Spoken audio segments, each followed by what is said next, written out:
Bonjour à tous. Une violente attaque meurtrière a été perpétrée en Galim, dans la région de l'Ouest. 4 soldats camerounais sont tombés sur le champ d'honneur. Ils ont combattu contre des assaillants armés. Selon le préfet des Bamboutos, c'est une attaque terroriste attribuée aux séparatistes anglophones. Les autorités administratives ont réitéré la détermination des forces de défense et de sécurité à éradiquer le terrorisme sous toutes ses formes. Les responsables administratifs dans la région de l'Ouest ont également prôné le dialogue et appelé à la fin des violences dans les régions du Sud-Ouest et du Nord-Ouest, 2 régions en guerre depuis près de 4 ans. Et cette attaque terroriste intervient 5 mois après la mise en place des conseils régionaux et House of Chiefs, des institutions censées répondre aux préoccupations spécifiques des populations du Nord-Ouest et du Sud-Ouest en termes de développement local. Seulement, l'inertie dicte sa loi. Le président de la House of Chiefs, la chambre des chefs traditionnels de la région du Sud-Ouest, révèle qu'aucune action de terrain n'a été menée jusqu'ici. Ces conseillers régionaux et représentants du commandement traditionnel sont confrontés à l'absence criarde des financements pour faire fonctionner ces collectivités territoriales décentralisées. En plus, ils se plaignent d'avoir reçu des outils de travail configurés uniquement en langue française dans une région d'expression anglaise. Cette léthargie des exécutifs régionaux est observée sur l'ensemble du territoire et suscite des interrogations sur les principaux obstacles à la décentralisation et ses conséquences sur la gouvernance locale.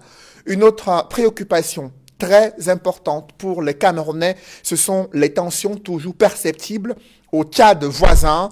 Une vague de contestation a été observée cette semaine dans les rues des principales villes tchadiennes. Des jeunes, femmes, pasteurs, acteurs de la société civile, leaders politiques ont marché pour dénoncer la transition militaire et s'opposer à une transmission dynastique du pouvoir. En réaction, les forces de l'ordre tchadiennes ont tiré à balles réelles sur des manifestants selon l'opposition. Plus de 7 morts enregistrés, une vingtaine de blessés graves et des centaines d'arrestations. Ces images de répression sanglante au Tchad ont choqué la communauté internationale. Emmanuel Macron, président français sous pression des critiques virulentes contre la France, s'est montré embarrassé devant la contestation du conseil militaire tchadien qu'il avait adoubé une semaine plus tôt. Le président français a condamné cette répression, s'est prononcé en faveur d'une transition ouverte aux civils et s'est opposé à un plan de succession. À ses côtés, le président en exercice de l'Union africaine, Félix Tshisekedi, est resté ferme sur le retour rapide à l'ordre constitutionnel au Tchad.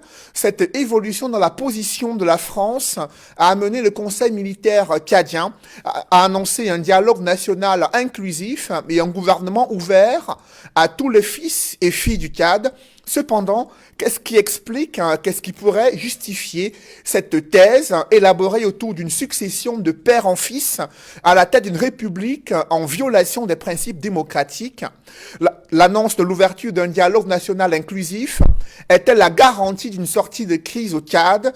Le rôle trouble de la France dans cette transition militaire est-il un indicateur des relents obscurs d'une France-Afrique pernicieuse? Comment couper ces liens et redresser et redessiner la coopération multilatérale entre les pays africains et la France? Ces questions brûlantes de l'actualité constituent l'ossature de droit de réponse. Mesdames, Messieurs, bienvenue dans cette émission où le choc des idées fait jaillir la lumière. Et pour cette nouvelle édition de droit de réponse, je reçois sur ce plateau André Luther Meka. André Luther, bonjour. Bonjour et bonjour à tous les milliers de téléspectateurs d'Equinox. Je suis ravi de participer au débat national et je peux dire que c'est important que le débat national républicain se fasse, surtout lorsqu'il est dépouillé de mauvaises intentions. Et le peuple retiendra que sous la guidance du chef de l'État, chaque Camerounais, de tous les bords, pouvait exprimer, n'est-ce pas, sa liberté d'expression, pouvait, n'est-ce pas, jauger et juger les décisions de ses gouvernants. Et nous pouvons mettre ça à l'actif du président Paul Biya. Donc, je suis honoré de participer une fois de plus à ce débat et je salue tous les milliers de téléspectateurs, des militants du RDPC et mon parti qui me fait encore l'honneur de le représenter cet après-midi. Vous l'avez dit, André Luther, merci d'avoir accepté notre invitation. Vous êtes le représentant du RDPC, le parti au pouvoir. En face de vous, dans l'émission Droit de réponse, c'est un représentant du mouvement pour la renaissance du Cameroun, Guy Laurent Kwam. Bonjour. Bonjour Cédric, bonjour à tous les téléspectateurs de la chaîne Equinox Télévision, bonjour aux invités avec qui nous allons passer ce moment de partage républicain. Je voudrais ensuite dire bonjour à tous les militants du mouvement pour la renaissance du Cameroun, mais particulièrement pour suivre dans le siège de M. André Luther-Meka, je voudrais dire bonjour à tous les militants du MRC incarcérés dans les différentes prisons du Cameroun par le RDPC qui est son parti politique qui en même temps refuse absolument que les Camerounais puissent s'exprimer librement. Je voudrais, si vous me le permettez, souhaiter des condoléances à notre ami politique Ewodo qui est incarcéré à la prison de Konengi et qui a perdu son papa que nous allons enterrer évidemment à Ewodola ce mois de mai. Donc bonsoir et merci à tous ceux qui sont sur le plateau avec nous. Je crois qu'il est sur le plateau de Droit de réponse ce dimanche. Il est éditorialiste au quotidien La Nouvelle Expression, consultant sur Droit de réponse. Edmond Kabia est avec nous. Edmond, bonjour. Bonjour Cédric Doufélé. Bonjour à tous les copanélistes. Je renouvelle mes amitiés aux millions de téléspectateurs fidèles de cette émission, ainsi que ma sincère affection. Deux autres panélistes nous ont rejoints ce dimanche. D'abord, l'analyste politique, spécialiste en histoire politique contemporaine, UPCiste également, Serge Soro qui est avec nous. Serge, bonjour. Bonjour, et c'est pas tel que ça commence. Je crois que nous aurons le temps de poser les questions de fond et non les simples questions de superficie et de forme. Je salue vos millions de téléspectateurs. Je m'adresse principalement aux nombreux panafricanistes et aux nombreux nationalistes africains pour évoquer avec eux la mémoire de tous ceux qui avaient posé les jalons d'une véritable indépendance de l'Afrique et du Cameroun. Parce que l'heure est plus, n'est-ce pas, à ce retour aux fondamentaux qu'à des questions de succession ou de remplacement dans des équipes qui nous ont montré depuis 60 ans qu'elles ne peuvent rien apporter. Et nous en parlerons tout à l'heure, Serge Soro. À vos côtés, c'est le maire adjoint, Abou-Foussam Ier, qui a fait le déplacement pour nous rejoindre ici à Douala. Maître Lavoisier Tsapi, cadre militant du SDF. Maître Lavoisier Tsapi, bonjour. Bonjour Cédric, bonjour à tous les copanélistes. Un bonjour spécial à tous les militants du SDF et surtout à ceux de ces militants qui se battent pour redonner au SDF sa véritable image dans la lutte pour la liberté et pour la démocratie dans notre pays, particulièrement Jean-Michel Dithieu, régional du SDF pour le littoral, qui depuis quelques années se bat pour que le SDF retrouve la place qui est la sienne sur la scène politique camerounaise. Bonjour à tous vos millions, tous les milliers de téléspectateurs qui suivent Equinox Télévision de par le monde. Très content pour moi de retrouver ces débats parce que vous savez, j'ai été absent pendant un temps. Beaucoup de gens m'ont interpellé. Qu'est-ce qui se passe? Est-ce que vous avez été censuré? C'est pas ça. J'étais malade. J'ai contracté le Covid-19. Et je vous prie de me donner une minute parce que j'ai été sauvé par le remède de Monseigneur Cléda. J'ai pris le protocole de l'État, ça n'a rien donné. Je respirais plus que par la bouche, j'étais à 2 doigts de partir. Alors, nous nous sommes battus, on est tombé sur le remède de Monseigneur Cléda. Ce remède m'a redonné vie après seulement quelques 6-7 heures, après que j'ai pris la première dose. Donc, j'ai pu témoigner que le remède de Monseigneur Cléda est un remède puissant qui soigne effectivement le Covid-19. J'en suis témoin vivant. Et j'ai été étonné que le gouvernement n'ait pris aucune disposition pour vulgariser ce médicament en interne. Même s'il faut s'arrimer aux normes édictées par l'Organisation mondiale de la santé, je pense que nous faisons tort, nous les Africains, les Camerounais, de négliger nos forces et nos potentialités. Et nous pensons que le gouvernement, il n'est pas tard. Ce remède, je crois qu'il est plus puissant que les vaccins qu'on est en train de nous administrer. je pense que le gouvernement ferait mieux de vulgariser ce remède. Le blanc ne viendra pas interdire à ce qu'on partage le remède Cléda, qu'on le retrouve dans les pharmacies et dans les hôpitaux publics, on les donne aux gens pour sauver les vies. Parce que voilà un Camerounais qui, avec l'autorisation du pape, parce que le pape a autorisé, ce remède est consommé au Vatican, le pape a autorisé à ce que Monseigneur Cléda le mette sur le marché pour sauver des vies. Et c'est bizarre que le gouvernement camerounais, on a organisé un petit machin là avec le ministère de la Santé et par la suite plus rien.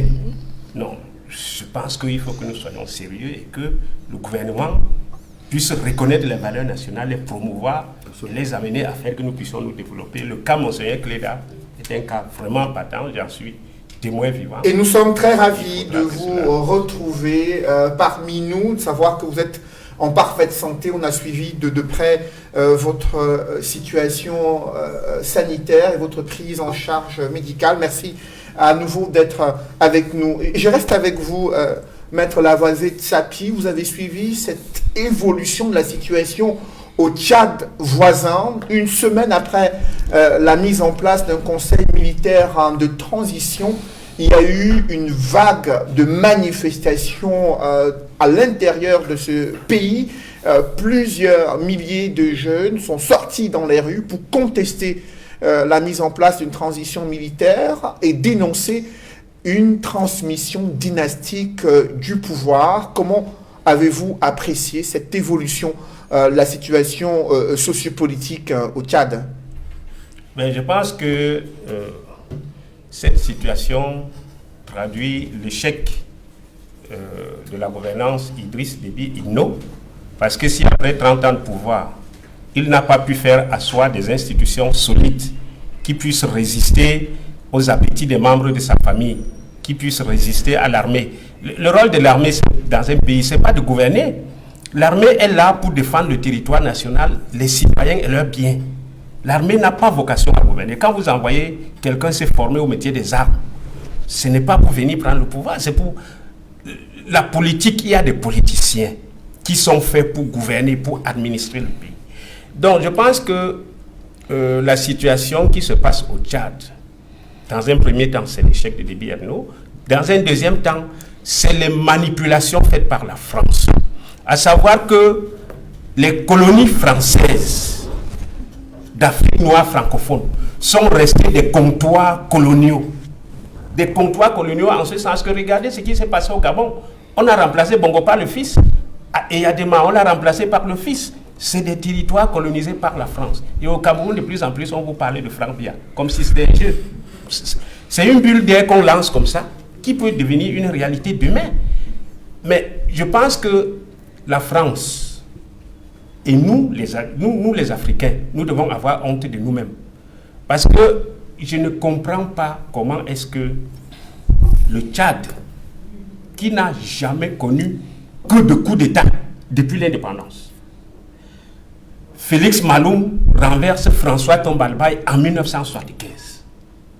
François Tombalbaye est renversé par Ngoukouni Wedei. Puis vient Hissène Habré. Puis vient Idriss Déby Itno. Puis vient un coup d'État, son fils. Le Tchad n'a jamais connu de démocratie. Il n'a connu que des coups d'État. Deuxièmement, l'autre leçon qu'on peut tirer de cette affaire, c'est que nous, les Africains, quand nous sommes au pouvoir, nous faisons des textes auxquels nous ne croyons pas. C'est-à-dire que nous faisons des constitutions des constitutions qui ne nous lient pas. Regardez au Cameroun en 2008, le consensus que la tripartite avait assis, à savoir la limitation du mandat présidentiel à 2 mandats, un consensus national. Paul Biya en 2008 n'a plus eu besoin de ce consensus national pour le balayer et pour s'éterniser au pouvoir. Au Tchad, la constitution que Déby a utilisée 30 ans, elle n'a pas résisté à sa mort. Son fils vient la balayer d'un revers de la main. Il se fait une constitution, il va se faire une constitution qui va lui permettre de perpétrer son pouvoir. Et vous aurez une famille qui gouverne un pays pendant 60 ans. Donc, c'est une honte pour nous les Africains. C'est une honte pour la France. Et je pense que ça nous rappelle, nous qui sommes encore dans la classe des jeunes, qui nous battons pour la liberté, ça nous donne beaucoup plus de travail. Il faut former les Camerounais. il faut que nous puissions résister Justement, à ce genre de choses. On va en parler tout à l'heure. De manière que nous puissions avoir dans nos États des institutions qui défient le temps et les hommes. On en parlera tout à l'heure. Edmond Kambia, il y a eu cette attitude du président français Emmanuel Macron. Dans un premier temps, il est venu à N'Djamena donner le sentiment qu'il a adoubé le Conseil militaire de transition, et ensuite, après ces mouvements populaires de contestation de la transition militaire, on a observé une attitude très embarrassée, une attitude d'un président très embarrassé de la France vis-à-vis de ce qui se passe au Tchad. Quel regard portez-vous sur l'attitude du président français et ces mouvements de contestation de la transition militaire au Tchad? Il faut dire que le président français Emmanuel Macron a montré par son changement de position, ou alors par la révision de la position qu'il a adoptée dans son discours à N'Djamena, lors de l'adoubement, n'est-ce pas, du chef de la junte militaire, du conseil militaire de la transition, sous la pression, n'est-ce pas, des forces vives du Tchad, notamment de la société civile tchadienne, qui, avant même qu'il arrive, dès lors que la junte a annoncé sa présence, sa mise en place, la société civile, on l'a vu à travers les syndicats, les organisations de la société civile. On a également vu la réaction de la conférence épiscopale nationale du Tchad, qui ont réagi pour dénoncer le putsch, pour dénoncer le coup d'État militaire. Pendant la présence et même après que Emmanuel Macron soit rentré au Tchad, la pression est montée tout d'un cran. Il y a eu des manifestations, des marches, il y a eu des échauffourées, et on a constaté donc, lorsque Emmanuel Macron recevait le président en exercice de l'Union africaine à l'Élysée, le président Tshisekedi, c'est alors que face à la presse, il a reprécisé sa position, pour ne pas dire qu'il a évolué dans sa position, en tenant compte de cette pression forte venue du Tchad, du peuple tchadien, mais également des réactions, j'allais dire, d'une certaine classe politique française, mais également des réactions venues d'Afrique. Il y a des gens qui ont dénoncé, des leaders d'opinion qui ont dénoncé cette attitude d'Emmanuel Macron, qui était tout simplement la poursuite de ce qu'il a dénoncé lorsqu'il arrivait au pouvoir. La France-Afrique est encore plus forte que jamais. Parce que c'était ça, le message de l'adoubement du fils du président Idriss Déby Itno, qui est décédé, qui est mort. Maintenant, que faut-il en attendre? Est-ce que Emmanuel Macron est sincère lorsqu'il reprécise la position de la France? Parce que cette seconde position qu'il prend reflète en réalité l'image de la France à l'intérieur de la France comme à l'extérieur. C'est-à-dire la France, c'est une terre de liberté. C'est un pays qui respecte les droits de l'homme, qui promeut l'état de droit et la démocratie. Est-ce que Emmanuel Macron va rester sur cette position jusqu'au bout? C'est la principale question qu'il faut se poser dès aujourd'hui. Parce qu'il faut le dire, la France, chaque fois que, à travers son principal dirigeant, chef d'État, le président de la République, prend un discours, prend position, c'est d'abord et surtout les intérêts de la France qui sont en jeu. Ainsi que des membres du gouvernement qui dépendent directement de lui. Je pense au ministre des Affaires étrangères, Yves Le Drian, qui l'avait pratiquement précédé dans une forme de manipulation de manipulation de l'opinion, dans une sorte de désinformation, en laissant croire que la constitution tchadienne aurait été respectée. Parce que, selon lui, c'est le président de l'Assemblée nationale qui aurait refusé, n'est-ce pas, d'assumer ses fonctions, laissant ainsi la place au Conseil national, Conseil militaire de transition s'installer. Nous l'avons dit ici sur ce plateau, qui n'en était rien du tout. Parce que lorsque le président de l'Assemblée nationale tchadienne a pris la parole, c'était après le fait accompli. C'était après que le Conseil militaire tchadien s'était installé en procédant à la dissolution de toutes les institutions de la République, y compris la Constitution tchadienne, y compris le gouvernement, y compris le Parlement, c'est-à-dire l'Assemblée nationale. Aujourd'hui, ce qu'il faut retenir de ce qui pourrait se passer, c'est que Emmanuel Macron a réagi en condamnant la répression au Tchad, la répression des manifestations. Emmanuel Macron a dit qu'il n'est pas d'accord avec la succession dynastique au Tchad. Il est également allé dans le sens du retour des civils au pouvoir, transfert du pouvoir aux civils, ce que l'Union africaine a demandé, ce que la CEAC a demandé, ce que beaucoup de partenaires des pays amis du Tchad ont demandé. Et comme je le disais tantôt, est-ce que c'est la position qui va prospérer jusqu'au bout? Nous l'espérons et le souhaitons. Après vous, Guy Laurent Kwame, l'une des principales revendications des Tchadiens, c'est la dénonciation de ce risque de transmission du pouvoir monarchique dans une république comme celle du Tchad. Et l'on voit les appréhensions que cela suscite au Cameroun au regard des réalités vécues en Afrique centrale et principalement en Afrique francophone. Quel regard portez-vous sur ce sujet? Pardon. Il faut dire que la situation du Tchad nous amène à effectivement nous interroger sur ce que pourrait être l'avenir du Cameroun en matière de succession, et que nous avions déjà commencé, nous, au niveau du Cameroun, beaucoup de partis politiques d'ailleurs, à discuter de ces questions. Au MRC, nous avons théorisé avec le professeur Maurice Kamto la notion du non au gré à gré, qui fait qu'il y a des Camerounais qui manifestent aujourd'hui dans le cadre d'une résistance nationale, qui sont emprisonnés par le régime dictatorial. Donc, la situation du Tchad nous a rapidement interpellés. Et comme M. Edmond disait tout à l'heure, il y a beaucoup d'acteurs qui se sont exprimés, qui ont mis la pression sur la question tchadienne, et c'est important que nous relevions cette situation. Une bonne partie de la classe politique française s'est indignée. Une bonne partie des pays de l'Union européenne s'est indignée. L'Union africaine s'est indignée. Mais il faut souligner surtout que les populations tchadiennes se sont organisées pour dire non à cette succession monarchique. Donc je crois que la France, à un moment donné, qui avait pris la position qui est presque traditionnelle de soutenir ses intérêts, s'est un peu trouvée isolée sur la scène internationale et a dû reculer un peu. Vous avez donc observé en une semaine que Macron a tenu deux discours différents. Qu'est-ce que cela nous suggère? Nous avons eu avec le professeur Maurice Kamto a fait une conférence au Canada où il a souligné la question des colonisations inachevées.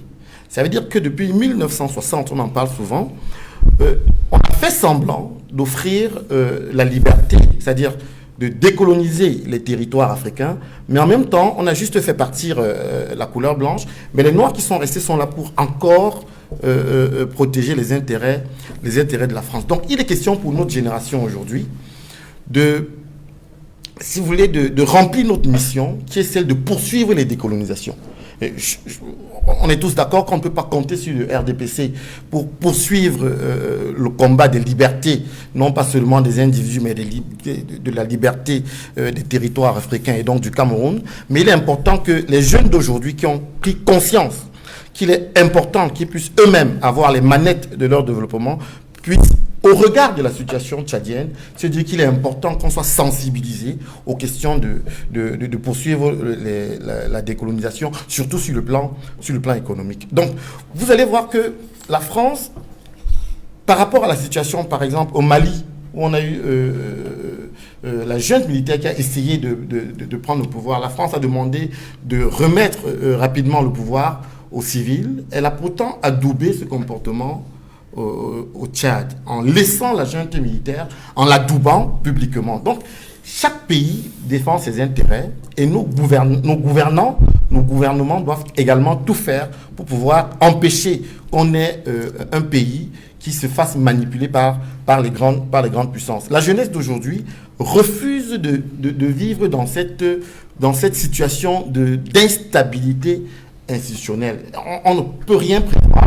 On ne sait exactement pas comment se fait la dévolution du pouvoir. Pourtant, on a des textes qui prévoient tout. C'est-à-dire, on a une constitution qui nous dit exactement comment les choses doivent se passer. Vous l'avez encore vu au Tchad. Mais dès lors qu'une situation se pose, les gens refusent volontairement d'appliquer la Constitution et de passer outre et de faire des choses à leur gré.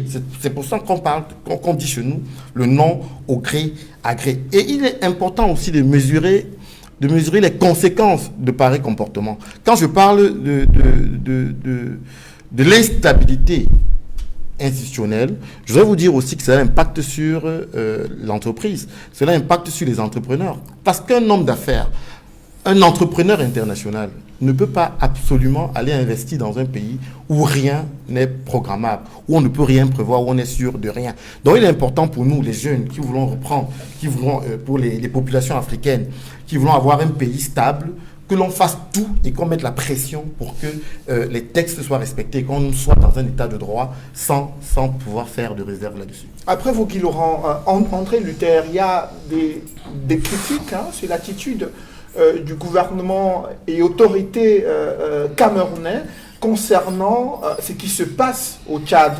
Il y a le sentiment qu'il y a eu un adoubement également de cette transition militaire qui, quelques jours après, a été violemment recrutée par les populations. En réaction, c'est une répression avec au moins plusieurs morts, des centaines d'arrestations à la fois des activistes et des manifestants. Est-ce que vous êtes d'accord avec cette position de la France qui dit non à une succession dynastique à la tête du Tchad? Je dois d'abord exprimer que pour bien comprendre la situation au Tchad, que je suis avec beaucoup d'intérêt, il faut comprendre le contexte. Du moins, s'il y a deux informations qui circulent, que le président Idriss Déby serait atteint lors de la revue des troupes, notamment dans sa tente avec un général où il y a eu échange de coups de feu, il a été ramené à N'Djamena. Et il y a une autre version qui est officielle où le président Idriss Déby serait atteint par les rebelles pendant qu'il était au front. Quelles que soient les deux informations, ce qui est sûr, c'est qu'il y a eu assassinat, mais pas coup d'État. Assassinat parce qu'effectivement, le président Idriss Déby a été assassiné, mais il n'y a pas eu prise du pouvoir. Et dès lors qu'il a été assassiné, je crois que la junte militaire a sécurisé le pouvoir face notamment au refus du président de l'Assemblée nationale de prendre ses responsabilités, d'assurer l'intérim. Et il me semble tout à fait clair que lorsque Mahamat Idriss, le général, prend le pouvoir, il fait un discours à son peuple où il dit clairement que l'armée a dissous, notamment la junte militaire dit clairement qu'on a dissous les institutions, mais le général Mahamat Idriss appelle le peuple au calme et propose également un dialogue inclusif de tous les bords politiques et de toute la société civile. Et je crois, pour une période de 18 mois, ils vont gérer la transition. En tant que militant du parti au pouvoir, je me limite là. Parce que dans des cas d'exception, notamment vous le savez, lorsqu'il y a des ordres, c'est l'armée qui prend ses responsabilités et met de l'ordre et met tout en facteur. Je voudrais, dans un deuxième point, aller sur le deuxième facteur. Je vais dans un deuxième point aller sur un autre facteur, qui est le facteur panafricaniste ou nationaliste. J'ai beaucoup entendu la France. La France a fait ceci, la France a fait cela. Mais j'interroge les panafricains sur le conscientisme, sur la conscience africaine. Parce que ce n'est pas la France qui est sur le terrain pour faire les massacres, pour tuer. Ce sont des Africains qui prennent des armes, qui prennent des roquettes et qui tuent certainement leurs frères. Et en cela, moi je considère qu'il y a une complicité, notamment des Africains, sur le carnage africain. Et à ce moment, je vais dire, avant d'arriver sur ce plateau, je lisais un livre très intéressant sur soumission à l'autorité. Soumission à l'autorité de Stanley Milgram pose une problématique claire. Comment des gens intelligents, sensés, peuvent obéir à des ordres aussi monstrueux? Je parle de l'Afrique. Il est important que nous sachions que cette culpabilité que nous mettons notamment à la France, nous en sommes responsables. Nous en sommes responsables parce que ce ne sont pas les Français qui prennent les armes, ce ne sont pas les Français qui tuent sur les Africains, ce sont les Africains eux-mêmes. Et il est donc important dans ce deuxième pilier, notamment de faire en sorte qu'il y ait une conscience africaine, où nous refusons cette colonisation tutélaire et nous prenons nous-mêmes nos responsabilités. Et cela peut se passer effectivement dans la coalition du panafricanisme, de l'unité africaine et, n'est-ce pas, de l'unité sous-régionale. Mais André le Luther, troisième point. Oui, je vous en prie, allez-y. Le troisième point sur la succession dynastique m'amuse. M'amuse parce que certains démocrates voudraient frapper de malédiction les fils de présidents et les fils de ministres et autres. Bon, moi je vais reformuler la question. Est-ce que la succession héréditaire est anti-républicaine? Je dis non. Je dis non d'abord parce que c'est le peuple qui est souverain et c'est le peuple qui vote. C'est le peuple qui élit. Et ce peuple désigne ses gouvernants. Est-ce que la succession héréditaire est anti-républicaine? Je dis non. Tout simplement parce qu'on ne peut pas frapper d'inéligibilité un fils de président parce que soit-il président. Mais il n'a pas été élu dans le cas du Tchad. Les Tchadiens ne se sont pas prononcés sur le choix de celui qui devrait présider à un conseil de transition. On a vu des hommes qui sont apparus à la télévision publique tchadienne annonçant qu'ils prennent en main le pays à la suite du décès du président Idriss Déby Itno, alors qu'il y a une constitution qui prévoit les mécanismes de dévolution du pouvoir en cas de vacances, en cas d'exception. Comment expliquer cela? Le peuple là au Tchad. André Luther. Je l'ai expliqué tout à fait dans la méthode militaire, où je vous ai dit que lorsqu'il y a désordre, péril à la demeure dans une république, les militaires prennent leurs responsabilités. Et je crois qu'ils ont d'abord fait tabula rasa de toutes les institutions et de toutes les institutions pour pouvoir, mettre de l'ordre. Et je crois qu'il y a eu un timing, une durée par rapport à cette transition. Les transitologues que je vois beaucoup ne réfléchissent pas beaucoup sur la stabilité et le souci, n'est-ce pas, de la continuité et d'assurance des partenaires. Donc la stabilité ne peut être assurée que par des militaires, selon vous? Non, c'est pas ce que je dis. Ce que je dis qui est très important, c'est que le contexte d'exception du Tchad, qui est un contexte notamment de guerre, a permis à l'armée de prendre, n'est-ce pas, cette transition, de la prendre en main et de mettre un certain nombre de mécanismes qui vont déboucher à une élection. Je crois qu'il y a nécessairement une promesse où tous les bords vont se réunir pour une nouvelle constitution et pour mettre en place, n'est-ce pas, une sorte de gouvernement d'union nationale. Je vous en prie, André Luther a la parole.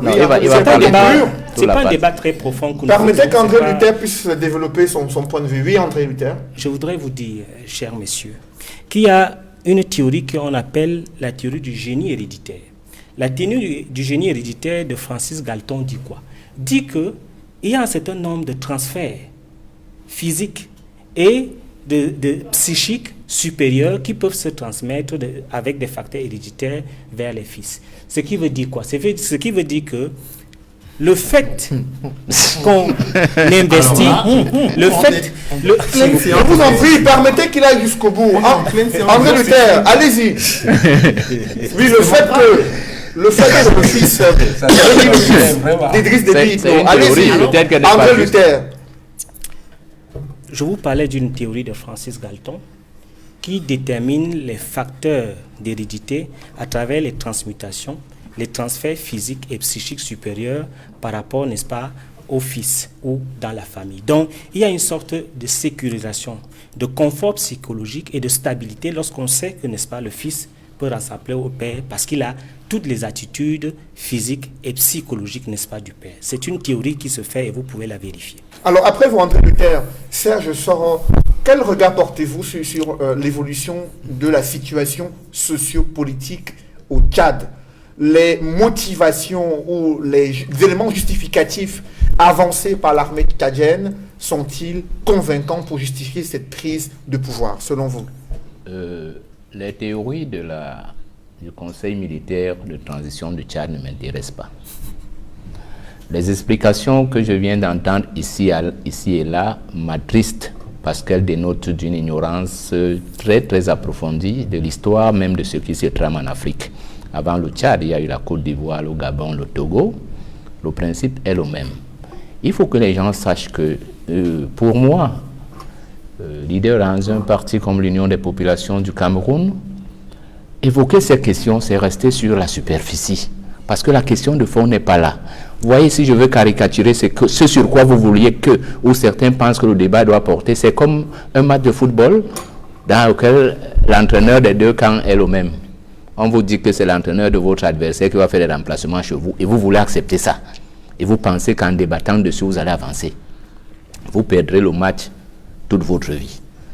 Parce que la question au Tchad, si les institutions sont fortes, si les pays sont libres, ne se poserait pas. Mahamat Déby, dans 18 mois, va devenir civil. Vous allez dire quoi? Le propos de M.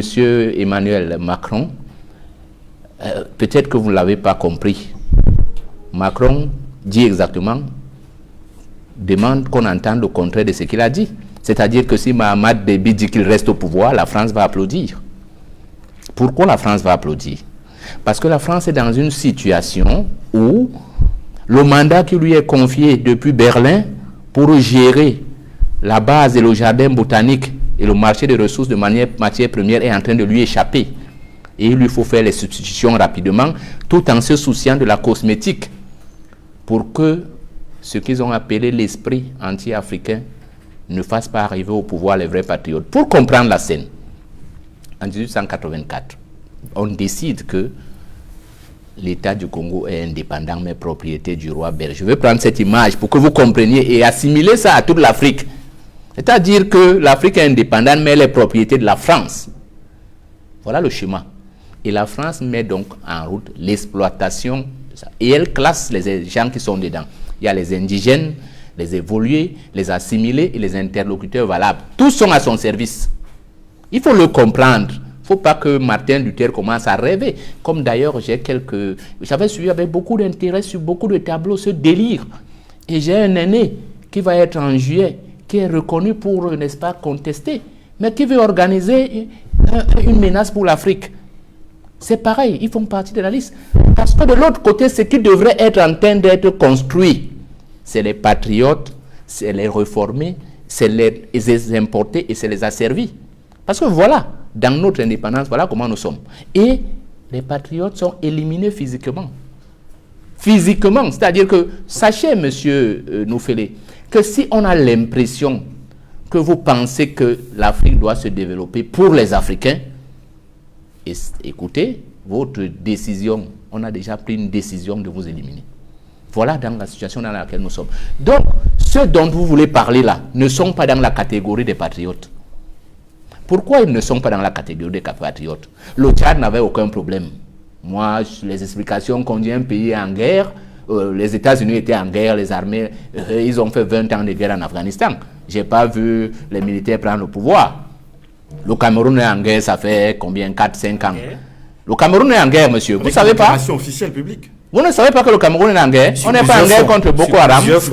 Je crois qu'au RDPC, il faut qu'on vienne former les militants du RDPC, parce que j'avais aussi entendu un tel délire ici. Le Cameroun est en guerre. Est-ce que Luther Meka est en train de dire aux militaires camerounais de prendre le pouvoir? Je voudrais qu'il réponde à cette question. Le Cameroun est en guerre.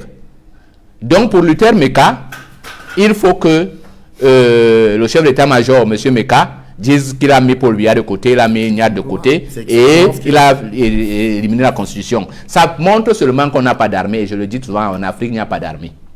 C'est l'une des questions qui n'a pas été résolue lors des indépendances. Toutes nos armées sont à la merci de la France. Les cartouches sont achetées en France. Dès qu'on ferme le robinet au Tchad, vous savez comment ça s'est passé? Quand on veut vous enlever, on donne les armes aux rebelles, on vous bloque et vous chasse. Goukouni arrive, on donne les armes à Abré, on bloque Goukouni, le chasse. Abré même commence à être l'ami parce qu'on n'avait pas bien géré le cas Abré, parce qu'il avait un contentieux qui n'a pas réglé l'affaire close. On donne les armes à son chef d'état-major là, et il chasse Abré. Maintenant, on veut enlever Déby parce qu'il commence à dire qu'il est panafricain. On fait ce qu'on fait. Donc, Macron n'est pas dans votre schéma. Macron veut garder l'Afrique indépendante, propriété de la France. Et c'est là que la bataille commence. Alors, nous voulons justement, autre chose. quand vous observez ces mouvements des Tchadiens qui, au Cameroun, ont critiqué à la fois la France et critiqué l'attitude du pouvoir du régime Idriss Déby qui manœuvre pour se maintenir. C'est là où le problème devient intéressant, parce qu'il cesse d'être un problème de politique, ou bien il a un problème de politique dans le sens où ils doivent organiser non pas le remplacement de joueurs comme j'ai dit, mais la formation de la nation. Parce que le vrai problème, c'est qu'on pose les problèmes pour des pays qui n'en sont pas encore. Est-ce que nous sommes une nation? Est-ce que nous sommes un État? Est-ce que nous sommes indépendants? On n'a pas encore fini cette construction. Parce que pour qu'un peuple réussisse ce que les Tchadiens veulent réussir, il faut qu'il ait la conscience qu'il est une nation. Parce que quand vous êtes une nation, vous savez que ce n'est plus question d'individus, il est question d'institutions et d'esprit. Ça cesse d'être une affaire d'hommes. Ça cesse donc d'être des questions d'une transmission héréditaire. Où un héritier, Roger Mila, aurait un enfant à qui il a transmis les gènes de bons footballeurs. On n'a jamais vu ça. Pour qu'on pense encore en politique. C'est pas ça, je dis pas tu prends des milliers de sportifs, ce cas ne peut pas se justifier, cette théorie est fausse. Cette théorie est fausse. En politique, votre enfant peut entrer en politique et gagner, moi j'ai rien contre. Il est citoyen, j'ai rien contre. Mais je refuse que quelqu'un... Le X, c'est à quel niveau concrètement? C'est dans la construction de la nation et des institutions qui n'existent pas encore en Afrique. C'est ça le problème. Est-ce qu'il y a une élection transparente où on a élu? Bongo avait perdu les élections, non? Tout le monde le sait. Mais officiellement, on l'a nommé. Laissons Bongo. Si la base c'est compliqué, c'est ça que je dis. Donc, nous, on refuse que c'est la France qui désigne. C'est ça que j'ai dit. Que n'entrons pas dans un schéma. Parce que dans ce schéma, les plaintes du peuple tchadien n'aboutiront pas. Je vous ai dit que si Mahamat dit que la transition c'est dans 2 mois, il troque son treillis militaire contre un costume cravate, il sera au pouvoir. Parce qu'en l'état actuel, les politiques n'ont pas associé, n'ont pas encore réussi à construire la dynamique, pas seulement eux. Pourquoi? Mais parce qu'on est en guerre depuis. Monsieur Meka, c'est la France. Je suis désolé. Les armes dont vous parlez là, citez-moi un seul pays en Afrique qui fabrique les armes. Comment vous pouvez dire que c'est les Africains? Et il faut que notre sang ait du prix. Il faut qu'on cesse d'assassiner les Africains et que les gens viennent justifier ici que c'est les Africains. C'est comme si vous disiez que parce qu'on envoyait les chiens et les rois asservis, qu'on avait déjà prendre les esclaves, que c'est eux qui étaient les esclavagistes. C'est une honte pour l'Afrique. C'est pour ça, sans vous manquer de respect, que le mot ignorance m'est venu en esprit. Pas parce qu'il est une insulte, parce que c'est une catégorie. C'est une catégorie politique qu'il faut que le peuple camerounais intègre. Parce qu'en l'état actuel, de même que les colons nous avaient classés, nous devons classer les Africains. Il y a des ignorants. C'est-à-dire que ce n'est pas des individus inconscients. Sauf qu'ils le font de mauvaise compréhension. C'est-à-dire qu'ils vous disent des choses qu'ils pensent vraies parce qu'ils ont ce que j'ai appelé les Africains reformés. La formation qu'on leur a donnée leur permet de parler ce langage. Vous comprenez? Il y a des Africains, vous avez des Africains importés. C'est-à-dire qu'ils sont là comme dans un jardin botanique, mais ils ne savent pas très bien à qui bénéficie le jardin, pourvu que les gens viennent visiter le jardin et qu'ils soient payés. Vous comprenez? Après, maintenant, à côté d'eux, vous avez les asservis. Regardez, vous ne pouvez pas libérer un peuple qui n'a pas pris conscience qu'il doit se battre pour sa liberté. Ce n'est pas possible. Donc, l'autre bataille, regardez la jeunesse camerounaise, par exemple. Combien sont inscrits? On a réussi à les convaincre que les inscrire aux listes électorales ne sert à rien. Et ils y adhèrent. Moi, je m'arrête souvent au carrefour de Koti. Je descends, je marche dans le marché. On vous dit ça ne sert à rien, prof. Ça ne sert à rien. Alors que c'est faux, ça sert. Si ces gens se battent pour que vous compreniez que ça ne sert à rien, c'est justement parce que ça sert à quelque chose. Parce que quand vous irez devant un bureau de vote et que vous aurez voté et que vous aurez fouetté le président qui a voulu tricher, demain il ne le fera plus et ça va marcher. Alors, les institutions partout dans le monde, et je vais conclure par là, la France, l'Occident, l'impérialisme comprend un seul dialogue. Et c'est là que les Africains doivent décider maintenant. C'est celui de la révolution.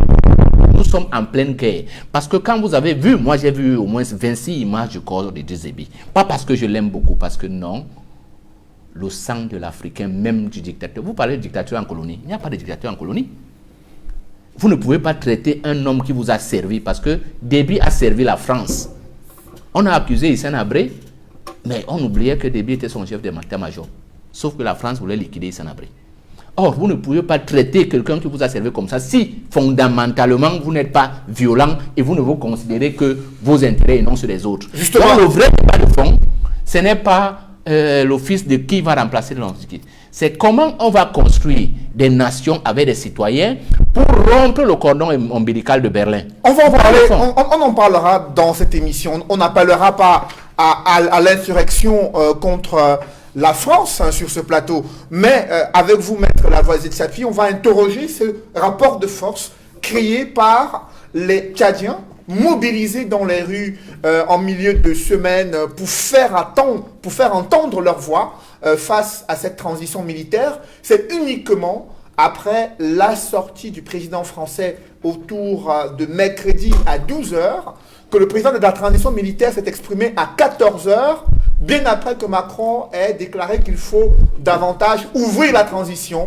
aux fils et aux filles du Tchad, il ne faudrait pas un plan de succession à la tête du pays. Et c'est là qu'après cette sortie, il y a eu une première sortie du général Mahamat Idriss Déby Itno. Comment appréciez-vous l'attitude des Tchadiens face à ce qu'ils vivent depuis près de 2 semaines, juste après le décès d'Idriss Déby Itno?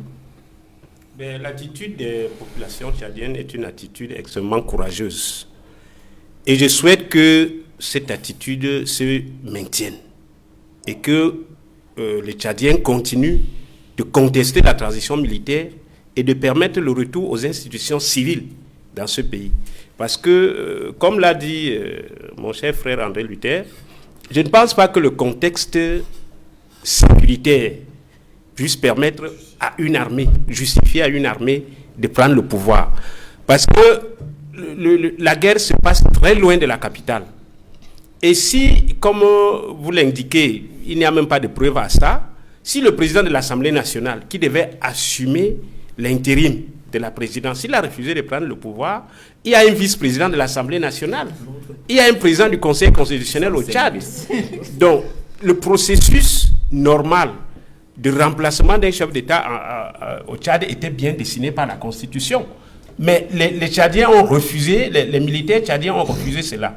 Mais le général Mahamat Déby, pour justifier cette prise du pouvoir par les militaires, estime qu'il y avait une crise sécuritaire qui nécessitait cette intervention de l'armée afin de pouvoir protéger les institutions et protéger la République tchadienne. Qu'est-ce que vous en pensez?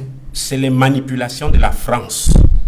N'oubliez pas que Mohamed Idriss Déby, le fils de Itno Déby, est l'ami d'Emmanuel Macron. Il a été formé militairement en France. Il a ses amis en France. C'est un pro-français. Ne l'oublions pas. Il est placé là par la volonté de la France. Ce n'était pas le général le plus aguerri en matière militaire. Ce n'était pas le général le plus âgé. Parce que s'il fallait choisir un général qui est bien aguerri et qui peut assumer cette transition, ce fils n'était pas bien placé. Pourquoi avoir choisi ce fils? À cause de ses relations avec la France. Le discours d'Emmanuel Macron, c'est un discours colonialiste, néocolonialiste. C'est le discours des gens qui veulent perpétuer la mainmise de la France sur l'Afrique noire francophone. Parce que l'autre chose qu'on doit dire, Cédric, dans cette affaire, c'est que la France a longtemps utilisé Idriss Déby Itno et son armée pour appuyer l'armée française au Sahel, permettre à la France de mieux exploiter les richesses d'Afrique de l'Ouest. Mais il n'y a pas eu de preuve. Les Français... Il n'y a pas eu de preuve jusqu'ici sur cette stratégie. L'objectif officiel, c'était de lutter contre le terrorisme dans le Sahel qui a causé d'énormes dégâts. Il y a eu des pays ouest-africains qui ont fait appel à la France. Il y a le cas du Mali. Et il y a également des entreprises françaises installées dans ces zones. Et pour ces raisons, l'armée française s'est mobilisée et a demandé l'appui des forces africaines dans la stratégie de lutte contre le terrorisme. Oui, ça c'est la version officielle. Mais officieusement, on sait ce qui se passe. Les experts français se sont prononcés sur la présence de l'armée française dans le Sahel. Ce n'est pas une armée qui est là pour lutter contre le djihadisme. Elle ne peut pas lutter. Pourquoi depuis 10 ans, pourquoi est-ce que l'armée française et le G5 n'ont pas réussi à éradiquer le djihadisme dans le Sahel? Justement parce qu'ils savent que ce djihadisme est financé par le Qatar. On le sait. Les Émirats arabes unis, c'est eux qui financent ce terrorisme-là. Ils ne sont pas allés faire, les Français ne sont pas allés faire la guerre là-bas, ou les Français n'ont pas usé de leur puissance dans les institutions internationales pour amener cet État-là à ne plus financer le djihadisme dans le Sahel. Donc je dis que les Français ne sont pas là pour les beaux yeux des Tchadiens ou des pays ouest-africains. Ils sont là pour exploiter ces pays-là avec la puissance de leurs armées. Je souhaite donc que les populations tchadiennes, qu'elles se mettent debout comme un seul homme et qu'elles se battent pour dire non à la France. Et au-delà même des Tchadiens, Regardez ce qui se passe au Bénin avec Talon. Talon qui est un pro-français pur. Regardez, il a bâillonné toute l'opposition. Il a remis la démocratie béninoise entre parenthèses. Aujourd'hui, c'est une dictature pro-française qui est en train de gouverner au Bénin. Donc, j'ai dit que nous, les Africains, comme l'a dit M. Soro tout à l'heure, nous devons savoir où nous allons. Pourquoi est-ce qu'en Asie, il n'y a pas eu ce problème? Les pays, la plupart des pays asiatiques, la Thaïlande, la Corée du Sud, les Philippines, c'est des États qui en 1960 étaient au même niveau que le Cameroun. Ils ont réussi à s'émanciper de la tutelle européenne et sont devenus aujourd'hui les grandes puissances économiques. La Chine, quand Mao prend le pouvoir en Chine en 1959, la Chine a quoi? Les gens marchent à vélo, il n'y a pas de voiture. Ils se sont enfermés, ils ont dit nous allons travailler pour développer notre pays. Et quand ils ouvrent les frontières dans les années 70, ils sont déjà capables d'envoyer les fusées sur la Lune, au même titre que les Européens. Pourquoi nous, les Africains, nous n'arrivons pas à faire ce que les Asiatiques ont fait pour s'émanciper? Comme l'a dit d'ailleurs M. André Luther, pourquoi nous sommes nos dirigeants. Nos dirigeants ne sont pas des nationalistes. C'est des gens qui sont là pour plaire. Regardez la Camraille qu'on a confiée à Bolloré. On a vendu la Camraille à Bolloré. Les wagons et les députés sont allés s'asseoir. La conséquence, c'est quoi? C'est qu'on a supprimé la ligne Douala-Konsamba, une ligne qui devait aller à l'ouest. On a supprimé la ligne Banga-Kumba. On a supprimé la ligne Otele-Mbalmayo. Tuant les économies. Est-ce que Camraille, avec le français, a évolué ou bien a régressé? Voilà autant de choses qui permettent aux Camerounais de comprendre que nos dirigeants ne travaillent pas pour l'émancipation de nos peuples. Alors justement, les gens sont là pour servir les intérêts européens. Je prends un dernier exemple. Je vous en prie. Cédric. Pourquoi est-ce que le café que nos papas cultivent à l'ouest, Cameroun, pourquoi c'est à Londres qu'on fixe le prix?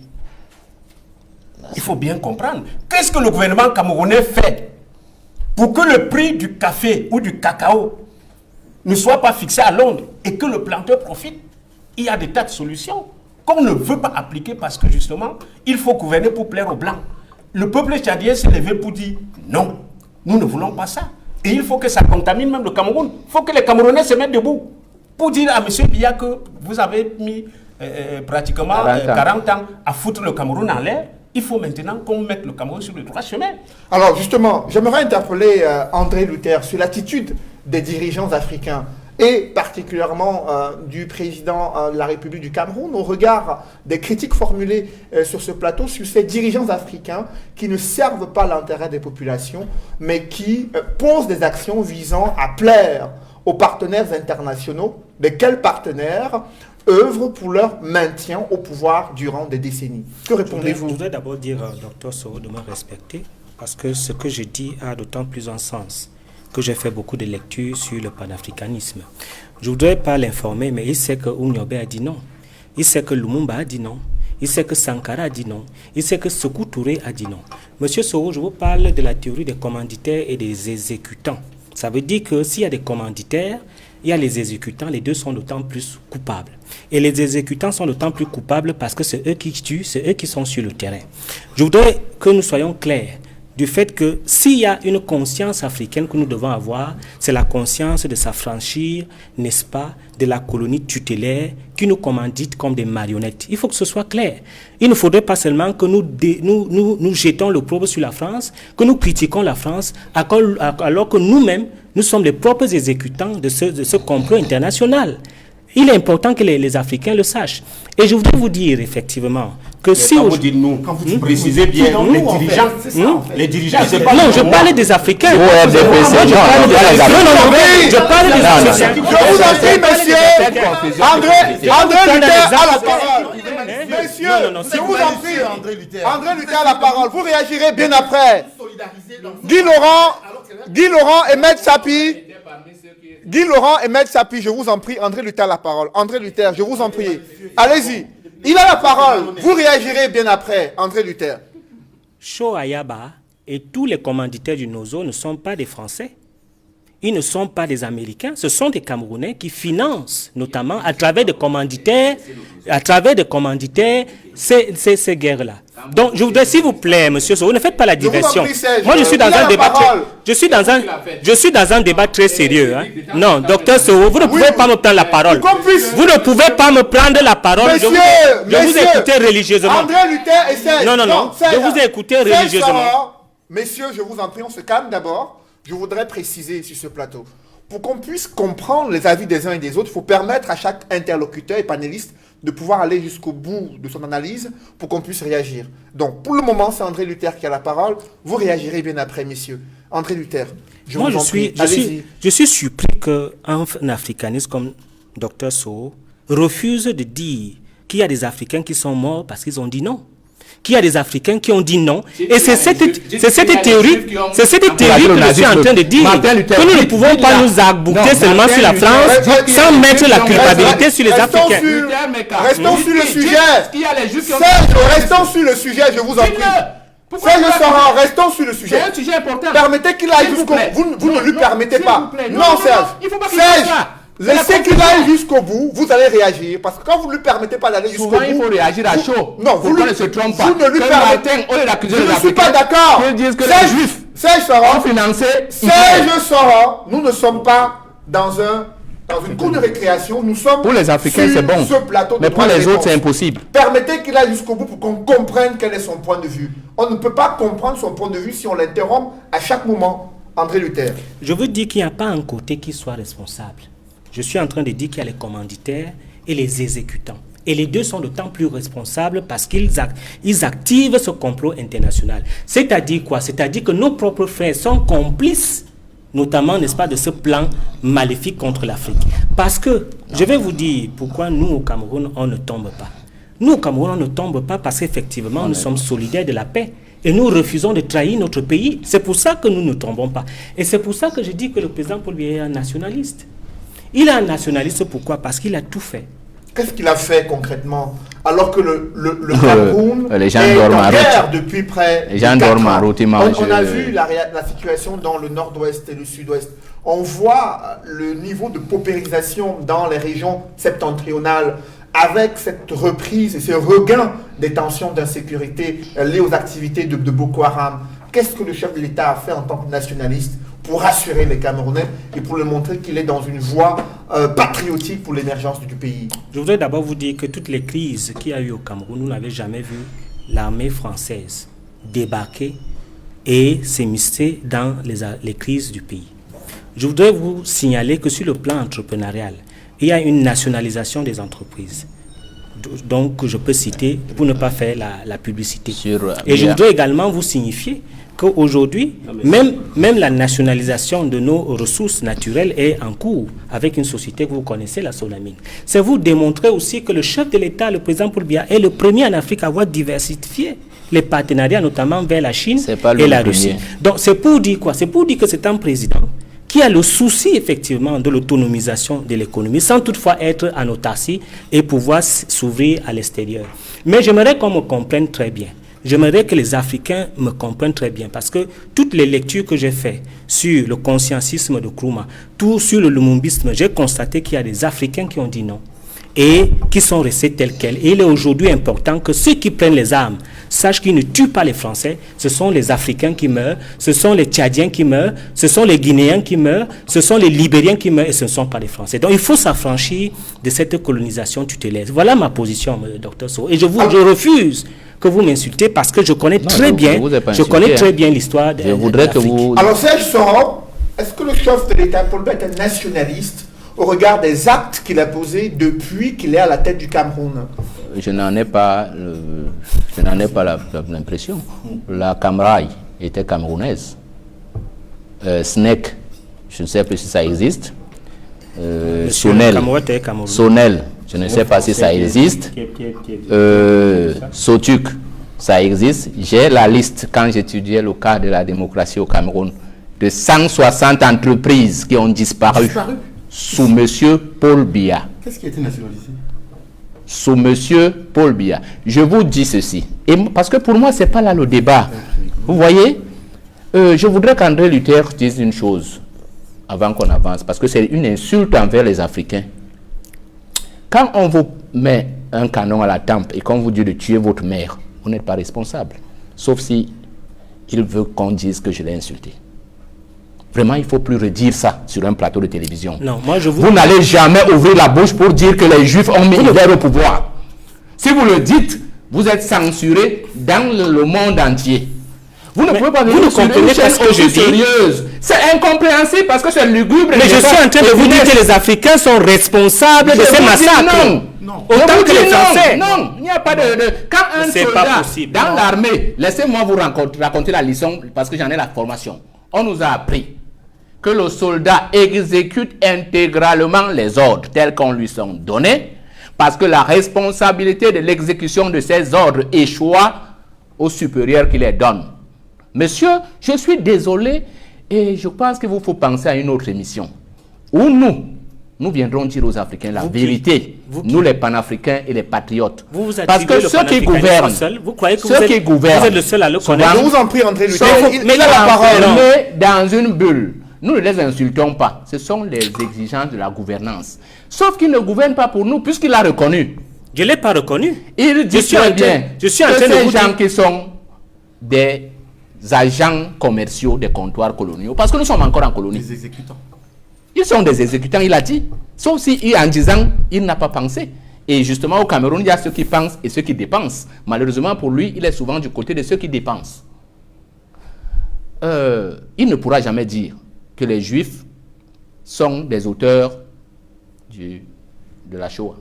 On ne fera pas le débat. Il veut dire. On ne fera pas le débat sur...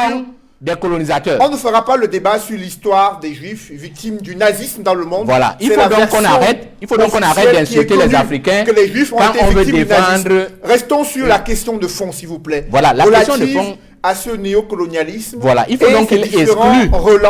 Il faut qu'il exclue de la responsabilité. C'est ça que je veux. Parce que la victoire du colon, c'est de disparaître derrière le rideau, mais de continuer à coloniser et de faire croire aux gens que ce n'est pas lui.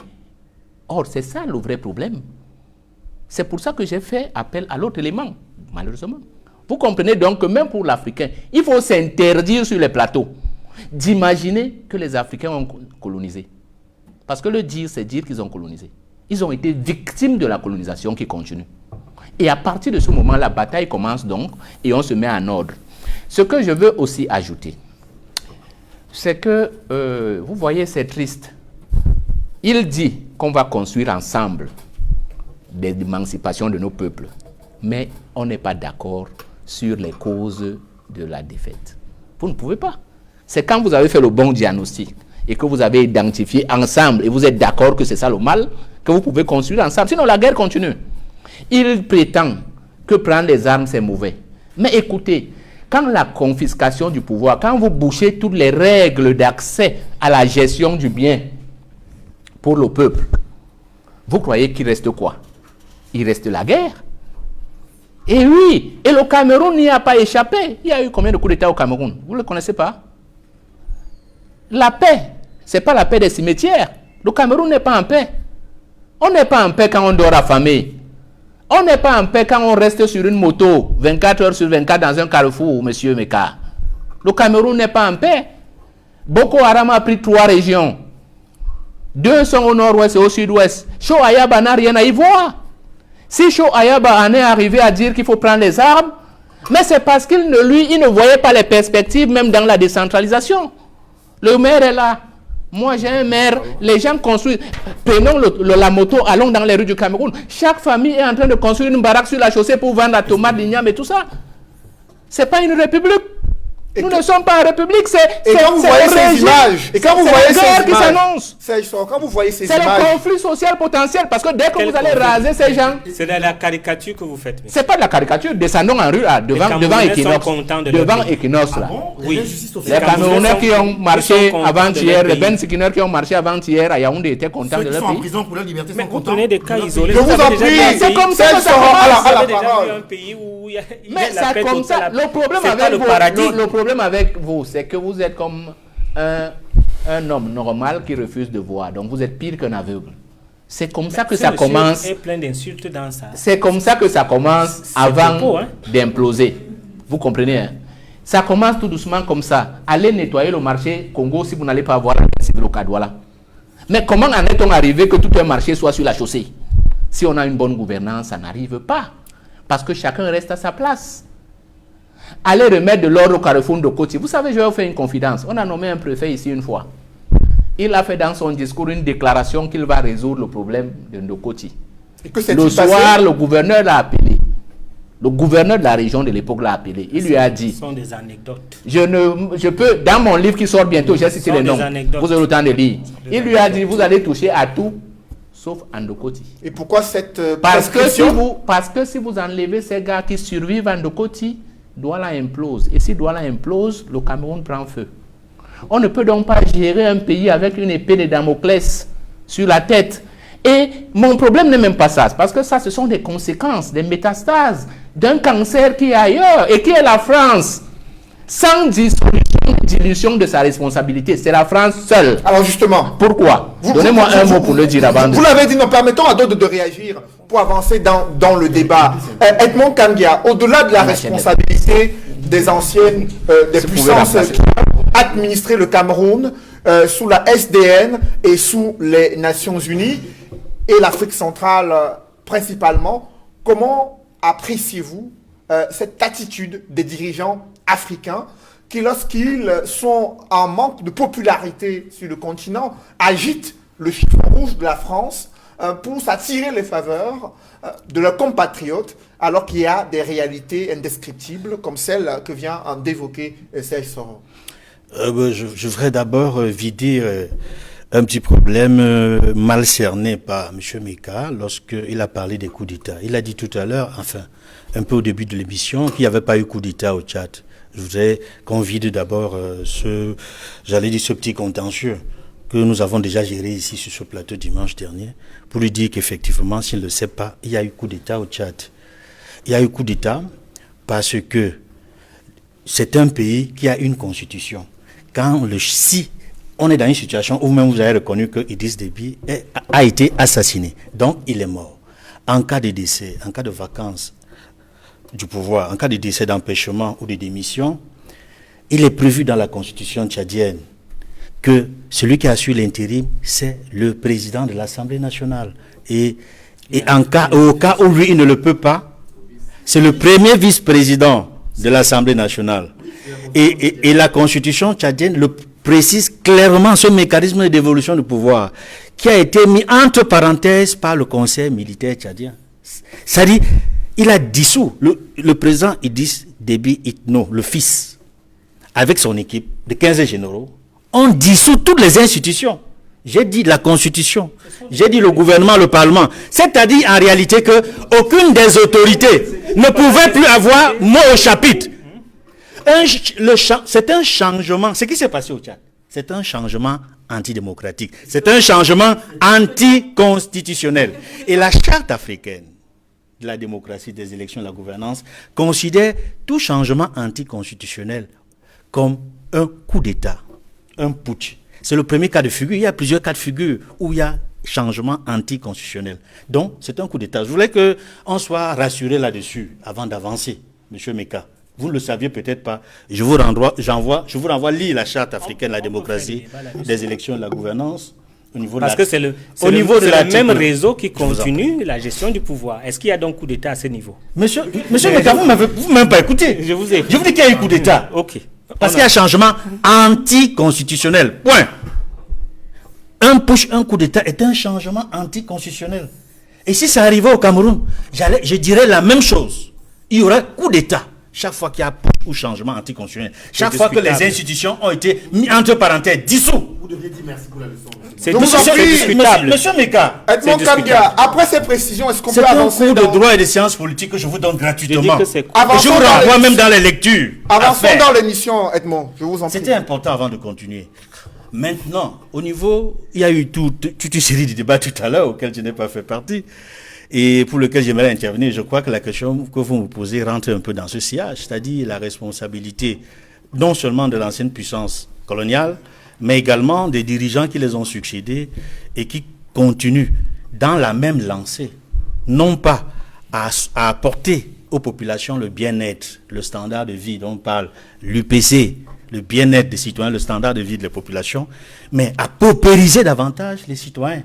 Et curieusement, on a l'impression que les dirigeants qui ont succédé aux Blancs, et cela m'amène à citer l'œuvre de Frantz Fanon, Peau noire, masque blanc. C'est-à-dire, en réalité, ceux qui remplacent les Blancs, qui ont colonisé la plupart des pays africains, se comportent exactement comme des Blancs. Pourtant, ils sont des Noirs. Donc, c'est l'aliénation du Noir. Le Noir est aliéné. Il est indigène. C'est comme ça que le colon l'a appelé, l'indigène. Puis, quand il a fait des études avancées, on a dit qu'il a été évolué. Mais il ne considère son évolution que par rapport au colon. Et c'est pour cela qu'il applique exactement tout ce que le colon lui a mis dans la tête. Ça m'amène à citer un ou deux extraits rapidement du discours sur le colonialisme d'Aimé Césaire, un ouvrage qui est apparu en 1950 pour la première fois, avant d'être réédité après en 2004. Voici un extrait pour mieux comprendre et rentrer pleinement dans le sujet du discours sur le colonialisme d'Aimé Césaire. Il dit ceci par exemple: entre colonisateurs et colonisés, il n'y a de place que pour la corvée, l'intimidation, la pression, la police, l'impôt, le vol, le viol, les cultures obligatoires, le mépris, la méfiance, la morgue, la suffisance, la muflerie des élites décérébrées. Je dis bien des élites décérébrées, des masses avilies, aucun contact humain, mais des rapports de domination et de soumission qui transforment l'homme colonisateur en pion, en adjudant, en garde-chion, en chicotte, et l'homme indigène en instrument de production. Et la phrase qui suit dans cet extrait: à mon tour de poser une équation, 2 points, Aimé Césaire dit colonisation égale chosification. Et si vous le permettez rapidement, je vais lire le second extrait avant de continuer. Il dit par exemple ceci également, Aimé Césaire, dans le discours sur le colonialisme: j'entends la tempête, on me parle de progrès, de réalisation, de maladies guéries, des niveaux de vie élevés, au-dessus d'eux-mêmes. Moi, je parle de sociétés vidées d'elles-mêmes, de cultures piétinées, d'institutions minées, de terres confisquées, de religions assassinées, de magnificence artistique anéantie, d'extraordinaires possibilités supprimées. Fin de citation. Et cet extrait, ces deux extraits que j'ai cités, vraiment parlent beaucoup d'Aimé Césaire. Et pour revenir à Frantz Fanon dont je parlais tout à l'heure, qui a beaucoup écrit dans le même sillage, qui s'est inspiré de l'expérience de la guerre algérienne, qui a publié des ouvrages intéressants comme Les damnés de la terre, comme Peau noire, masque blanc, je le disais tantôt, mais surtout l'ancien de la révolution algérienne. C'était un psychiatre, Frantz Fanon. Et il a beaucoup élaboré sur les conséquences de la guerre coloniale au niveau de l'esprit même des peuples colonisés, de ceux qui allaient diriger par la suite. Il y a décelé même des troubles mentaux. Donc, il y a beaucoup à faire pour sortir de cette situation dans laquelle les colons nous ont rendus décérébrés. Pour répondre directement à votre question, oui. Monsieur Noufélé, je voudrais dire que l'impact est grand, c'est-à-dire les conséquences de la colonisation sur les esprits des Africains, sur les esprits de ceux malheureusement qui ont pris le pouvoir. Parce que ceux-là qui sont préparés à prendre le pouvoir, qui ont fait des luttes d'indépendance pour libérer leur pays, étaient mieux préparés. D'ailleurs, on le voit avec l'Algérie, c'est le FLN qui a pris le pouvoir, ils ont réussi à se démarquer. Et je peux vous dire aujourd'hui, ceux qui ont fait le FLN, hier comme aujourd'hui, il y a un esprit FLN qui fait d'eux des patriotes. Et c'est au cœur de toutes les révolutions que l'on voit en Algérie. Et qu'est-ce que vous proposez concrètement à ceux qui vont participer à ce sommet Afrique-France?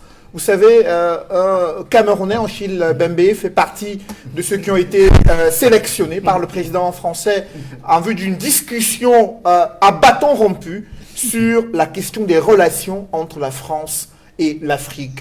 qu'est-ce que vous proposez concrètement? Nous sommes à pratiquement 2 à 3 mois de ce sommet très attendu au regard de la situation qui prévaut sur le continent africain. Alors là, c'est un sommet très intéressant. Je pense que l'Afrique, à travers tous les intellectuels, les hommes politiques, comme la société civile, tout le monde est intéressé par ce qu'il va peut-être se dérouler là-bas. Mais il y a plein de questionnements. Beaucoup se demandent dans quelle histoire Achille Mbembe, notre compatriote, est allé se fourrer avec Emmanuel Macron. C'est la première question que beaucoup se posent, notamment les intellectuels, connaissant l'histoire de l'intellectuel qu'est Afrique Mbembe, connaissant ses ouvrages, connaissant son parcours, sa trajectoire, les difficultés qu'il a connues, non seulement dans son parcours d'intellectuel, mais également dans ce qui peut apparaître comme étant son côté d'intellectuel indocile. C'est-à-dire, un intellectuel qui n'est pas un intellectuel organique de l'État et qui tient un discours qui n'est pas en phase avec le discours de l'État, des États africains qui, globalement, se soumettent à la pression de l'Occident.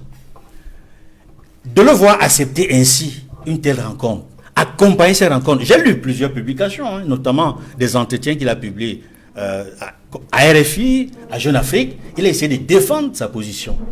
Il dit globalement qu'il a accepté cette mission d'accompagnement parce que Emmanuel Macron l'a sollicité pour redéfinir les fondamentaux de la relation entre l'Afrique et la France. Il estime que c'est une opportunité pour dire à la France, en face d'elle-même, c'est-à-dire la France, le pouvoir français, ce que l'Afrique attend de la puissance, de l'ancienne puissance coloniale française, notamment par rapport à ses anciennes colonies, notamment au pays où la France est passée, et a laissé des stigmates, ou alors des choses indélébiles. Il estime que dans l'organisation qu'il a préparée, parce qu'il a associé beaucoup d'intellectuels africains de plusieurs secteurs à cette rencontre-là qui va se dérouler à Montpellier au mois de juillet prochain. Mais est-ce que, une autre question que je vais poser, est-ce que Achille Mbembe et tous ceux qui l'accompagnent dans cette mission auront la capacité de faire passer le message qu'ils souhaitent à la France et que la France réussira à appliquer ce que eux ils veulent faire passer pour l'Afrique dans les fondamentaux de la relation Afrique et France. Maintenant, mon commentaire et mon analyse de la question, c'est que au départ, j'ai été de ceux qui ont estimé de bout en bout que ça ressemblait à un attrape-nigo, cette rencontre. Et vu ce qui s'est passé au Tchad, parce que l'actualité nous donne de connaître ce que la France, à travers Emmanuel Macron et à travers d'ailleurs tous ceux qui l'ont précédé, ont toujours dit et pensé depuis De Gaulle de l'Afrique. L'Afrique n'est rien, la France n'est rien sans l'Afrique. La France n'est rien sans l'Afrique. Est-ce que cette rencontre-là va contredire, n'est-ce pas, cette phrase du général de Gaulle, qu'il faut garder la France toujours avec soi, parce que si on s'éloigne, si la France s'éloigne de l'Afrique, elle perdra beaucoup de ses ressources qui font d'elle la puissance militaire qu'elle est, la puissance économique qu'elle est, et surtout le membre du Conseil de sécurité qu'elle est. N'oubliez pas l'uranium du Niger. Mais c'est ça qui fait la force de la France. C'est ça qui fait d'elle une puissance nucléaire. Mais que devient le Niger depuis son indépendance jusqu'à ce jour? Qu'est-ce que le Niger profite de son uranium? Est-ce que cela aide le Niger à sortir du groupe des pays les plus pauvres du monde? Donc, je pense que à la fin, il faut peut-être, je dis bien, il faut peut-être voir ce qui va se passer lors de cette rencontre pour savoir si, effectivement, Achille Mbembe va réussir à faire passer un certain nombre de messages à la France qui permettent de redéfinir les fondamentaux. Mais si vous le permettez, M. Noufele, je peux donner quelques éléments qui vont permettre d'enrichir le débat sur ce que l'Afrique attend de la France. Vous allez le faire tout à l'heure. Avant André Luther Meka. Parce que je suis pas d'accord de sa définition conventionnelle du coup d'État. Avant André Luther Meka. Il n'y a pas eu prise de pouvoir Vous l'avez Dans la dit, thèse, il a oui. donné notre point de vue. Avançons dans le Oui, débat. Guy Laurent Kwame, alors il y a cette relation entre la France et l'Afrique au regard des événements vécus au Tchad et dans d'autres pays africains francophones qui ont été administrés et colonisés par la France. Pour vous, comment défaire ces liens du néocolonialisme? Je voudrais d'abord, en répondant à votre question, parce que tout à l'heure il y a beaucoup de développement et il y a beaucoup d'amalgame. Et concernant nos offres politiques, par exemple, j'ai constaté que le représentant du RDPC fait absolument tout pour nous solidariser de ce qui se passe aujourd'hui en Afrique concernant nos relations avec la France. Donc il est important pour nous de lui dire qu'il faut opérer, si vous voulez. C'est votre président qui s'est autoproclamé président par le soutien de la France. Donc je suis en train de dire qu'il faut absolument opérer la différenciation. Il allait demander l'asile en France. Tu es au courant? Vous êtes bien tenu depuis le début de ce débat. Bon, je vous mais là, vous entrez rapidement dans la boue, comme vous allez le faire, moi, je dans les parle pas réseaux dans la sociaux. boue. Restez responsable. Non, je ne parle pas des réseaux parce que sociaux. vous dites des choses, Non, je absolument je pas. n'entre pas dans les réseaux Donc, sociaux. Je vous donne l'information. Allons donc, quelle information? Allons donc sur un débat qui soit responsable et arrêtez de descendre dans la boue comme vous avez l'habitude. Non, moi je ne descends pas dans la boue. Ne faites pas faites la différenciation. Tout à l'heure, il y a eu un discours ultra pessimiste du côté du représentant de l'UPC qui estime qu'aucun parti politique camerounais, sinon seulement l'UPC, travaille pour la véritable décolonisation. Je dis que ce n'est pas vrai. Il faudrait qu'on pense que depuis Oumniobé quand même, il y a des Camerounais qui ont une conscience nationaliste et qui se sont toujours battus pour que la décolonisation s'opère, pour qu'on sorte enfin de l'esclavage dans lequel nous continuons malgré tout à être. Donc, nous devons tout faire pour que les valeurs démocratiques, on doit se battre ensemble pour que les valeurs démocratiques nous amènent vers un continent totalement décolonisé. Nous avons vu tout à l'heure ici, Cédric, parce que c'est important que l'on remarque, que le représentant du RDPC nous a dit qu'en cas d'exception, l'armée peut protéger le pouvoir. Il a dit protéger le pouvoir. Mais protéger le pouvoir de qui? Le pouvoir du peuple? Bien sûr. Ou bien le pouvoir d'un individu? Parce que si c'est le pouvoir du peuple, alors qu'est-ce qui s'est passé au Tchad?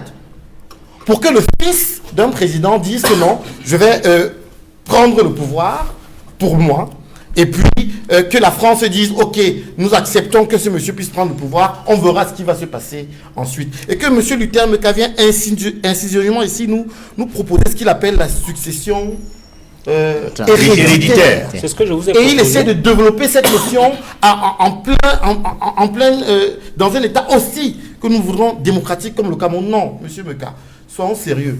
Sachant que si vous et nous voulons un pays en paix, comme vous l'avez dit, il faudrait bien qu'on respecte les règles et que tout le monde, tous les Camerounais, puissent savoir qu'ils ont une chance de proposer un Cameroun qu'il veut et de le proposer à la population et non que l'armée se dise qu'elle a protégé le pouvoir d'un individu. Lorsqu'un pays est instable, les forces de l'ordre prennent leurs responsabilités.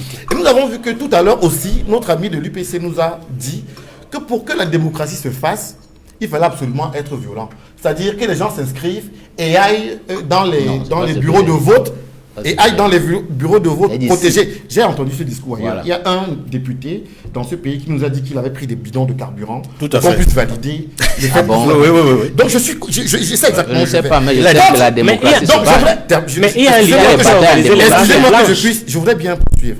En vous disant qu'aujourd'hui on voit qui sont les partis politiques violents. Parce que nos amis politiques sont incarcérés parce qu'ils ont utilisé des méthodes pacifiques pour faire des revendications. Il y a le respect des lois. Dans tout pays, il y a le respect des lois. Vous avez l'armée. Notre ami l'UPC a dit qu'il peut taper sur comment on appelle ceux qui contrôlent les élections dans les bureaux de vote. Et un député a dit... Ça peut arriver s'il y a des cas. Ne confondez pas des choses. Je ne confonds rien. Écoutez, j'explique. Quand vous vous mettez en route là... Non, oui, mais si vous commencez à vous égarer comme ça, vous allez distraire les gens. Je dis que si les gens... Et que je pouvais développer. J'ai dit que si les gens... Je vous en prie, monsieur. Vous ne me reprenez pas. Vous me reprenez in extenso, et là c'est fidèle. Si vous tordez mon propos, j'ai le droit de le corriger. La thèse que je voulais permettez qu'on avance dans le débat, messieurs. La thèse que je voudrais développer devant les Camerounais, c'est que nous avons la preuve de qui est un parti politique violent au Cameroun et qui est le parti politique qui a proposé un changement d'avenir dans la paix. Et on le voit très bien. C'est ce que je voudrais. C'est ce que je voudrais. Parce que l'UPC n'a jamais pu les C'est ce que je voudrais que les Camerounais comprennent. comprennent. D'ailleurs, pour ce qui concerne le Tchad, quand nous avons eu des événements qui sont passés au Tchad, l'un des seuls hommes politiques qui s'est rapidement, je dis bien seul homme politique, qui s'est rapidement exprimé sur la question, avant même que la France ne change d'avis, c'est Maurice Kamto qui a demandé un dialogue inclusif au Tchad et qui a demandé le respect de la Constitution en soutenant le peuple tchadien. Il est important que les Camerounais comprennent cela. Donc, nous voulons vous dire aujourd'hui que nous devons continuer à accompagner les populations tchadiennes, comme Maître Tchapi l'a dit tout à l'heure.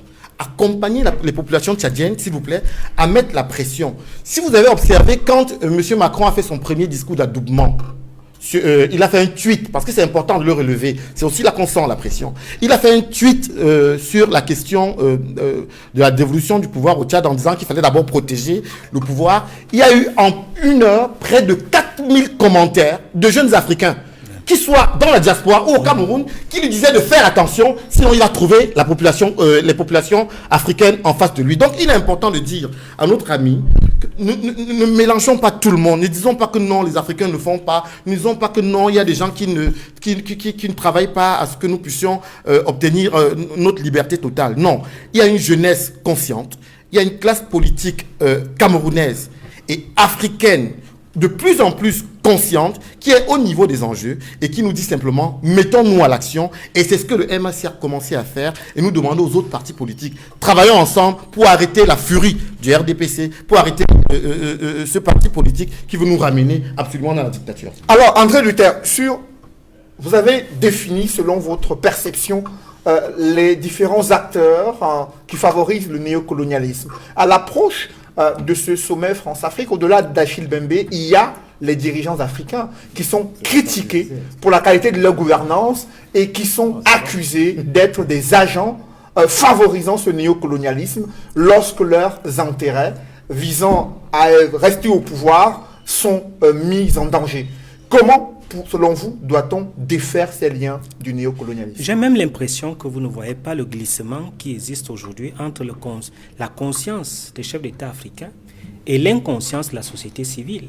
Aujourd'hui, les chefs d'État africains sont de plus en plus conscients de leur État africain et de leur peuple. Mais vous avez parlé d'Idriss Déby. Vous voyez le président Biya, par sa façon d'agir, par sa façon de pouvoir mettre un certain nombre de structures sur pied, montre qu'il y a une autonomisation de l'économie et une certaine vision africaine.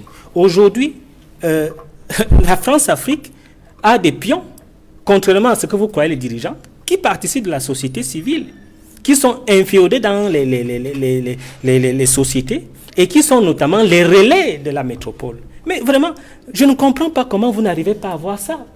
Lorsque vous parlez d'Achille Bembe, Achille Bembe, ce n'est pas un chef d'État. Achille Bembe, c'est un intellectuel qui se rapproche de Macron. Il y en a plusieurs comme ça. Et peut-être même sur ce plateau. Mais ce qui importe aujourd'hui, c'est quoi? Je le dis et c'est très important. Parce que j'ai vu comment M. Edmond Kamgiama a lu une définition conventionnelle. Il voulait me parler notamment, s'il vous plaît. Je vous en prie. Je suis allé rendre compte au président français Macron. Vous avez entendu un président le dire?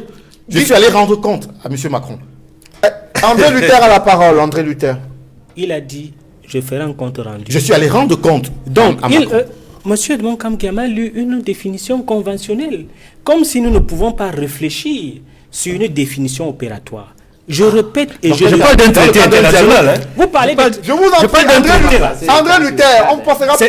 André Luther a la parole. C'est un document signé par le Cameroun. Vous avez donné votre point de vue, Edmond Kamgia. André Luther. Elle ne peut pas être mise en cause. Signé par le Cameroun. Elle ne peut pas être signé, ratifié par le Cameroun. Elle ne peut pas être améliorée. Mais pas avec vous. Je vous en prie, messieurs, André Luther a la parole. Il y a un dialogue avec vous. André Luther a la parole. Allez-y, André Luther. Dans quel cadre? Cette pollution sonore démontre votre faiblesse. Je voudrais signifier que pour moi, il n'y a pas eu coup d'État au Tchad. Et j'assume. Votre position a été bien parce qu'il n'y a pas eu prise de pouvoir par le camp en face et par les armes. Il y a eu un coup d'État constitutionnel selon Monsieur Edmond Kabila. Est-ce qu'il y a une Mais restitution? Vous je vous en prie. je vais vous laisser. André Luther a la parole. Alors, André Luther, vous estimez qu'il n'y a pas eu coup d'État au Tchad, mais on observe que depuis l'arrivée d'Idriss Déby Itno, en 30 ans d'exercice du pouvoir, il y a eu d'importantes contestations de son pouvoir, de sa longévité à la tête du pays.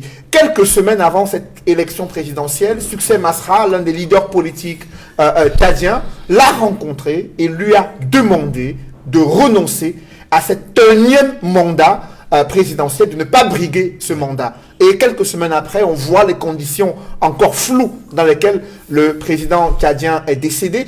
Est-ce que pour vous, ce néocolonialisme-là, qui est brandi par les chefs d'État, disant qu'ils sont devenus des panafricanistes, est-ce que ce n'est pas un chiffon qui est agité pour justifier la longévité au pouvoir et la malgouvernance de certains dirigeants africains, comme c'est le cas en Afrique centrale?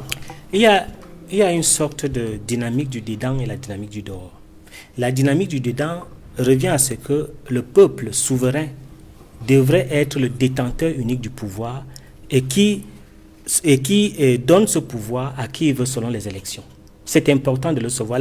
La dynamique du dehors, c'est la dynamique des partenaires politiques qui peuvent accompagner un certain nombre d'hommes politiques et qui peuvent nécessairement, par rapport à cet accompagnement, demander un certain nombre de garanties et demander un certain nombre de clauses. Mais je suis en train de vous dire, par rapport à cela, qu'il faut un affranchissement de cette colonisation tutélaire. Et cet affranchissement, le seul pouvoir est de rentrer dans la dynamique du dedans, c'est-à-dire le peuple souverain doit être le seul détenteur du pouvoir. Et aujourd'hui, cela est démontrable. Cela est démontrable aujourd'hui dans tous les pays que lorsque le peuple te soutient, lorsque le peuple est avec toi, effectivement, tu as un pouvoir régalien qui vous permet d'agir même en face, n'est-ce pas, de ceux qui attaquent de l'extérieur. Et pour moi, c'est l'une des solutions. Je suis tout à fait d'accord, M. Edmond Kamya, qu'il est important de respecter la Constitution. Mais je dis qu'il y a des méthodes exceptionnelles lorsqu'il y a du désordre et du chaos dans un pays. L'armée prend ses responsabilités. Toutes les constitutions africaines disent que en cas d'empêchement, de démission ou d'invalidité d'un président, soit le vice-président, soit le président de l'Assemblée nationale, le Sénat, assure l'intérim. Mais pour le cas du Tchad, effectivement, il y a eu certainement une fuite en avant des responsabilités parlementaires qui n'ont pas pris leurs responsabilités. Et c'est pour ça que... Je vous en prie, André Luther. C'est pas ça. Oui, André Luther. Allez-y. Vous avez la parole. C'est pour ça qu'il est important aujourd'hui qu'un certain nombre de règles soient respectées. Je dis la règle de droit doit être respectée et contrairement à ce que vous pensez, au Cameroun, il y a toujours eu des élections et il y aura les élections.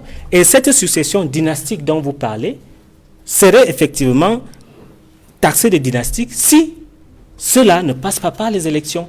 Dès lors qu'ils ont la capacité, comme les autres Camerounais, de participer aux élections, je crois qu'ils en ont le droit. Alors, Maître Lavoisier Tchapi, comment on défait ces liens du néocolonialisme sur le continent africain? Qu'est-ce que vous proposez en marge de ce sommet France-Afrique?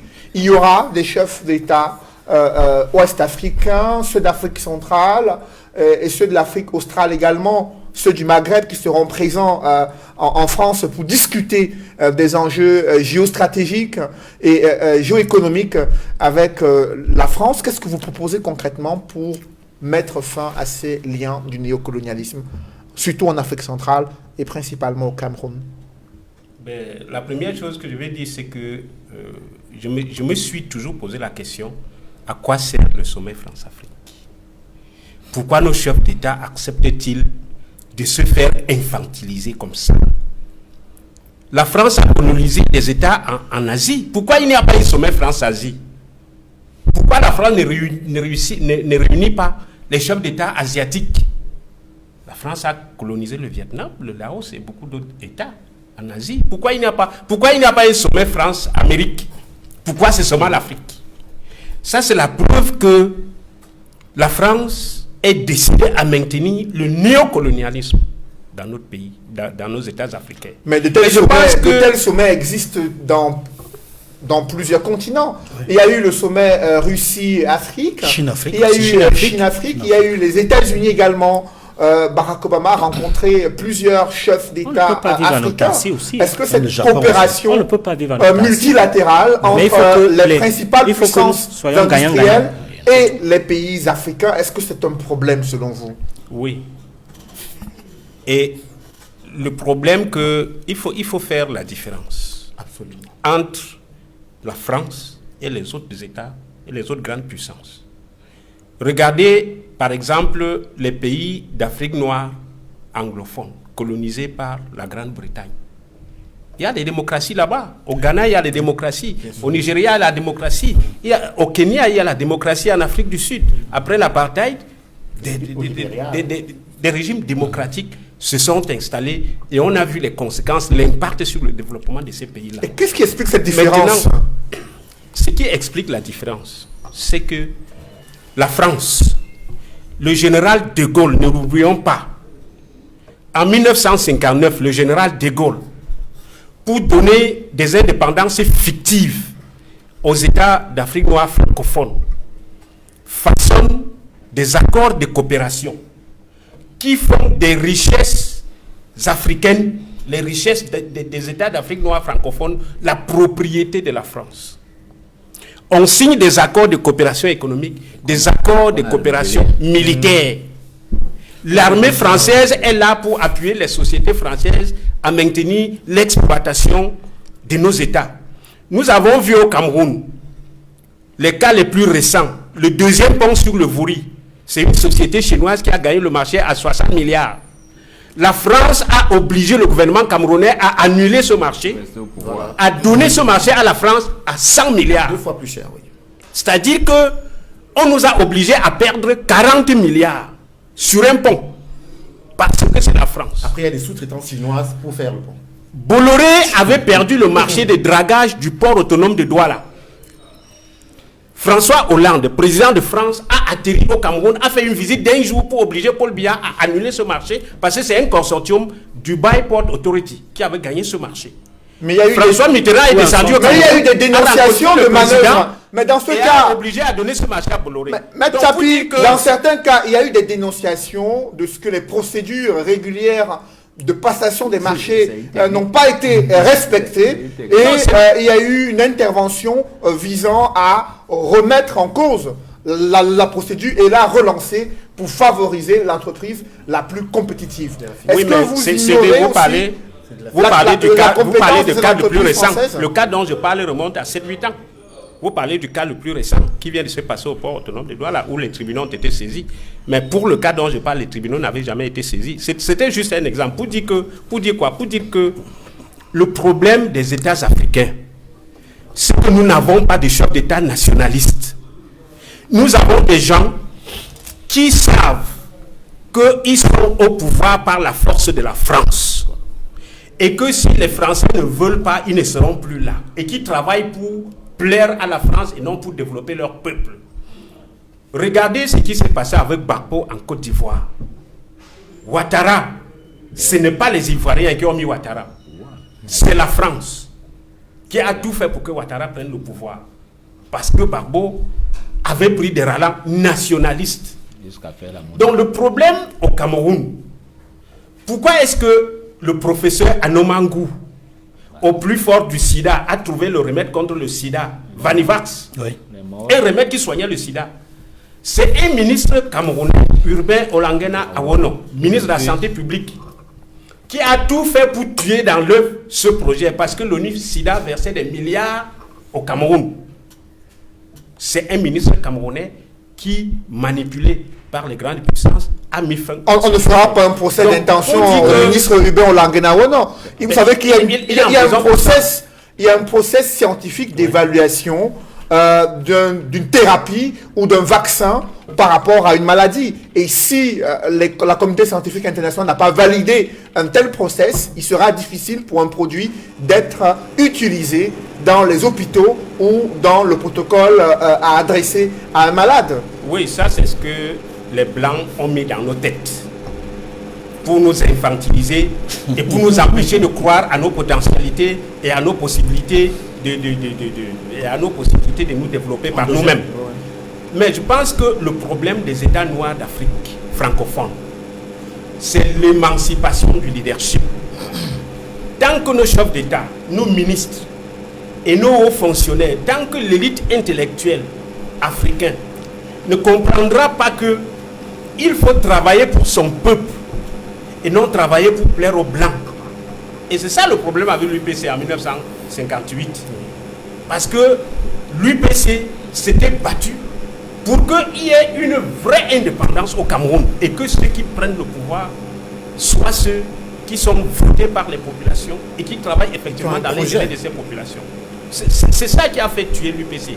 Et la France ne s'est jamais départie de cette démarche-là. Quand vous voyez ce qui se passe au Gabon, le pétrole, c'est l'enjeu majeur au Gabon qui fait que la France ne peut pas accepter qu'un nationaliste prenne le pouvoir en France. Là-bas au Gabon. Vous allez au Congo, c'est exactement le même scénario. Et demandez-vous pourquoi au Cameroun, notre chef de l'État, je ne sais plus en quelle année, a donné une somme de 7 milliards de francs à une secte franc-maçonne française. Je vous en prie, l'information n'avait pas... On n'ira pas jusque-là. C'était une information dans la presse, mais qui n'avait pas été confirmée par la présidence de la République camerounaise. Maître Tapi. Pour fuiter, comme vous demandez quelles sont les solutions. Les solutions, c'est que les jeunes Africains doivent se révolter. Chacun doit se révolter. La révolution doit bouillir dans le sang des jeunes Africains.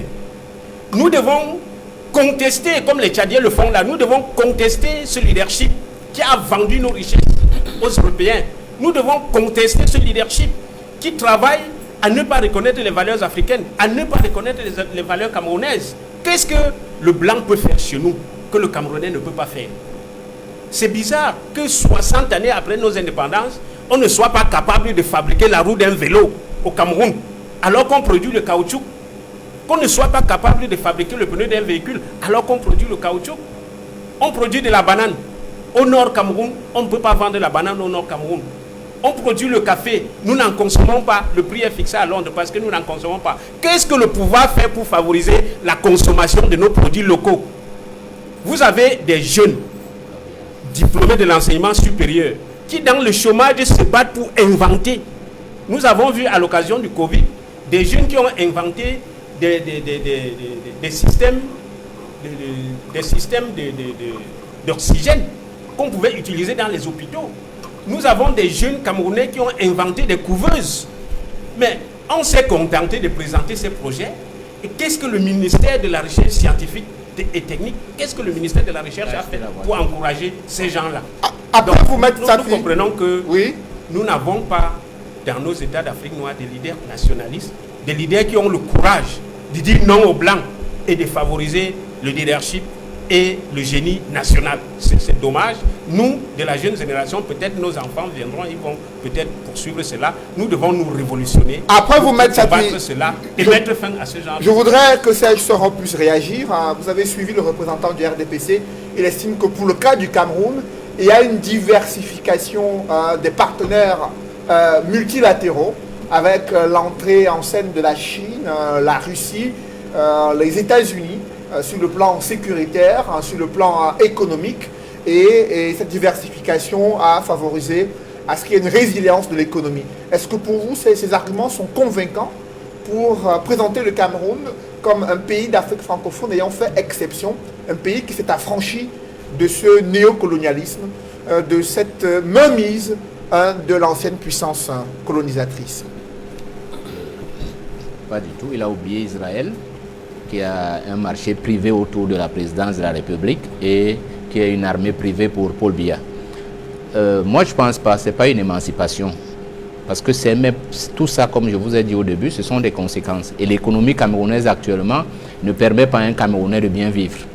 Ça, il faut, comme il disait tout à l'heure, vous descendez en rue, là, et vous marchez, vous abandonnez votre véhicule et vous allez voir la misère partout.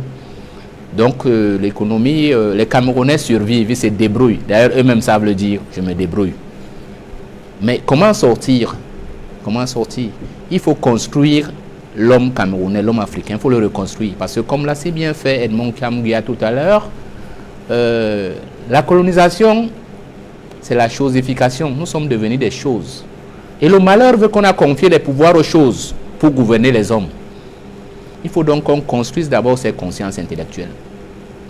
Et elle est en train d'avancer. C'est pour ça que vous voyez une guerre farouche. Hein. Vous savez qu'après le sommet de la conférence du 27 août à Douala, la France a couru à Brazzaville organiser une conférence. Quand vous voyez la France courir avec Achille Mbembe, eh ben c'est parce que nous, on a dit que le sommet est inutile et qu'il faut faire... On a le temps. L'argent qu'on perd là-bas pourrait nous équiper un hôpital. Donc ça ne sert à rien. Et j'ai eu le temps d'écrire à mon aîné. Bien qu'il n'ait pas répondu, j'ai lu sa réponse l'autre jour parce qu'il a publié une autre tribune. Et si vous la lisez, je crois que je vais encore lui écrire parce qu'il est en train de suivre une marche que je crois, celle de faire un pied de nez à Macron et de lui envoyer un document. Parce que la France n'a pas besoin de l'Afrique pour savoir ce qu'il faut faire, sauf qu'elle ne le fera pas. Et c'est pour ça que je reviens pour dire aux autres qui s'inquiètent quand je dis que la violence est la règle. La violence est la seule chose que l'Occident connaît. Vous savez pourquoi la France nous piétine? Parce qu'elle est consciente qu'on ne peut pas la vaincre. Le Tchad, si les Tchadiens décident de boycotter les produits français et de faire partir les entreprises françaises, Macron va changer. Si les Africains décident, Camerounais décident là maintenant que, ok, on en a marre. Si dans 24 heures, une mesure n'est pas prise pour que désormais au Cameroun, c'est les élections qui conduisent la vie, plus de produits français, total fermé et tout ça, vous allez voir Macron changer. Parce que ces gars ne comprennent que la violence. Et leurs armées dans ce pays, en Afrique, laissez-moi vous dire, monsieur Meka, je vous vois vous agiter. Leurs armées ne sont pas là pour la sécurité parce qu'elles ne peuvent pas. La France n'a jamais gagné une guerre. Je vais vous faire un petit sans être... Vous savez, la France, avec toutes ses bases, a à peu près, bon en mal, 30 000 hommes en Afrique. Avec 100 000 hommes en Afghanistan, sur 600 000 km², l'Amérique n'a pas pu en 20 ans vaincre les talibans. Avec 100 000 hommes, le matériel sophistiqué de la planète, les satellites qui surveillent, quand vous téléphonez, on vous localise en 2 minutes. Les talibans, là, ont vaincu l'Amérique. Ce n'est pas la France, avec 4 000 hommes qui ne savent pas se battre, et qui est allé faire tuer les petits Zagawa en disant qu'ils sont des guerriers, alors qu'ils n'ont jamais été des guerriers. Mais c'est parce qu'on les exploite et on peut contrôler 2 millions de kilomètres carrés. La France ne peut rien au Mali. Je suis désolé, la France est là pour menacer ceux qui veulent prendre le pouvoir en Afrique. Or, quand je dis que c'est la violence, c'est que cette violence est d'abord structurelle.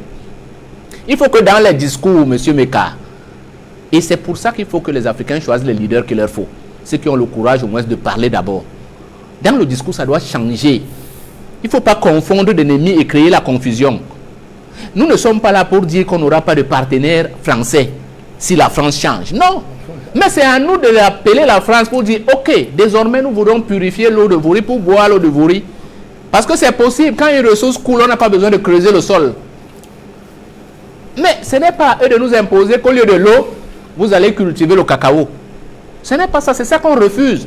Parce qu'on appelle ça la croissance de la décroissance par la pauvreté. On vous impose à déforester.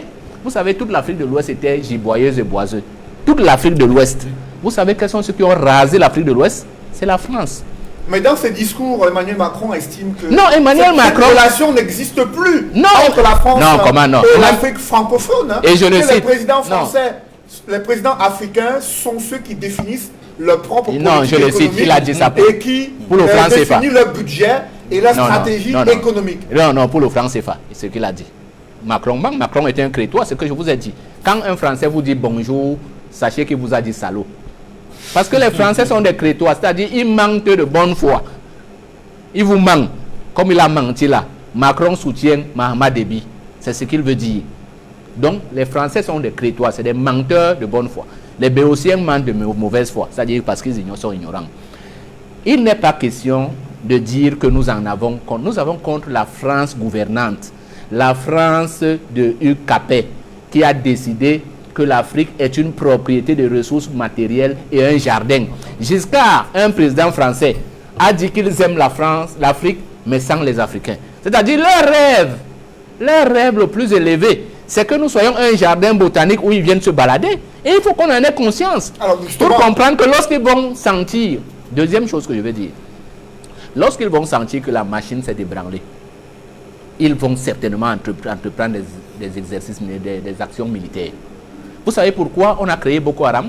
C'était pour bloquer le Nigeria. Parce que dans son discours d'indépendance, le Nigeria avait appelé les autres États africains qui étaient sous domination française de commencer à se préparer pour doter l'Afrique d'armes, y compris d'armes nucléaires. Et ça, De Gaulle ne le lui avait jamais pardonné. C'est pour ça qu'il y a eu la guerre au Biafra. C'est pour ça qu'il y a Boko Haram. Un dernier mot, Edmond Kambia, sur ce débat. Oui, je pense qu'il faudrait que dans le sommet qui arrive, pour lequel Hachim Bembe a été sollicité par Emmanuel Macron, s'il fallait faire passer un message, c'est ce que l'Afrique attend de la France. Je ne vais peut-être pas être exhaustif, mais il y a des éléments essentiels que je peux soulever et indiquer, comme par exemple la nécessité d'un partenariat bilatéral gagnant-gagnant entre la France et chaque pays africain sur le plan bilatéral. C'est-à-dire un partenariat économique et commercial gagnant-gagnant. Il y a sur le plan politique la nécessité... sur le plan politique, je vais parler de la nécessité d'accompagner les Africains ou d'encourager les populations africaines, la société civile, à faire en sorte qu'il y ait des constitutions consensuelles démocratiques, des constitutions où les mandats présidentiels sont limités et que les constitutions ne soient plus considérées comme des chiffons. Alors ça, t'es compris. Et je n'ai pas terminé. Il y a également la nécessité d'avoir des systèmes électoraux consensuels, transparents et démocratiques. Alors après vous, Guy Laurent Kwame, qu'est-ce que vous proposez concrètement pour qu'on sorte de cette intervention de la communauté internationale dans les affaires intérieures des pays africains francophones? Je propose qu'on commence à s'organiser pour qu'il y ait une osmose entre les gouvernements et les gouvernés, qu'on s'émancipe et qu'on rentre de manière très forte dans les processus de production pour reprendre le pouvoir. C'est-à-dire qu'une population, pour qu'elle soit heureuse, on doit gérer sa nourriture, son eau, c'est les besoins de base, son eau, l'énergie, etc. On doit pouvoir s'organiser entre nous pour reprendre en main ces différentes clés de développement et de pouvoir sortir de l'esclavage dans lequel on nous amène discuter avec la France. On doit pouvoir, nous, s'émanciper en faisant confiance à la jeunesse qui est assez innovante et qui est assez inventive, non pas en protégeant la production des Français, comme je l'ai vu tout à l'heure. On a eu un débat il y a quelques jours où on demandait absolument d'empêcher les jeunes de faire des productions, des produits de, comment on appelle ça, comment on va dire ça, disons, de reproduire les produits qu'il y a ailleurs. Je dis non, il faut protéger l'invention, l'inventivité des Africains et l'État doit pouvoir mettre une stratégie pour qu'on puisse nous-mêmes être dans la production. C'est ça qui rend une monnaie forte et c'est ça qui rend un pays fort. Après vous, André Luther Meka, qu'est-ce que vous proposez Non, c'est une affaire simple. Favoriser cette émancipation de la jeunesse africaine et un affranchissement de ces relations néocoloniales. J'ai lu Kouma, c'est la décolonisation économique. Le franc CFA, notamment, et le partenariat gagnant-gagnant. Et évidemment, la décolonisation culturelle. Parce qu'il faudrait qu'on arrive au niveau, n'est-ce pas, des langues. Il faudrait qu'on arrive au niveau des pratiques culturelles qui nous permettent, n'est-ce pas, de pouvoir... Est-ce que le RDPC écrive ça alors? Être nous-mêmes. Donc je crois qu'il y a peut-être un débat dessous. Parce que le débat où monsieur a chopé avec Dr Soro, c'est sur les responsabilités des uns et des autres. Voilà ce que moi je propose. Messieurs, c'est la fin de cette émission. Merci à vous, Edmond Kambia et André Luther Meka, d'avoir participé à ce débat. Je vous dis également merci, messieurs, Serge Sorin, Maître Lavoisier de Sapi et Guy Laurent Kwame d'avoir participé à cette émission. Mesdames, messieurs, c'est la fin de cette émission Droit de réponse. Merci de l'avoir suivi et merci de rester sur Equinox Télévision.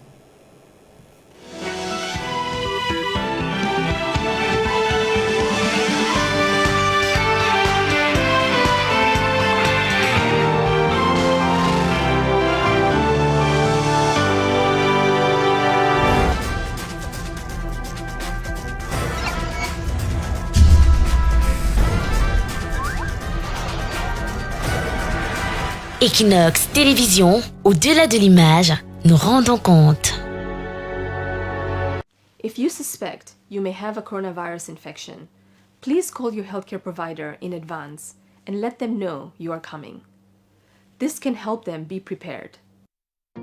WHO recommends preventive measures to reduce your risk. Wash your hands frequently using soap and water or an alcohol-based hand rub. Avoid touching your eyes, nose, or mouth. Avoid eating raw meat and unnecessary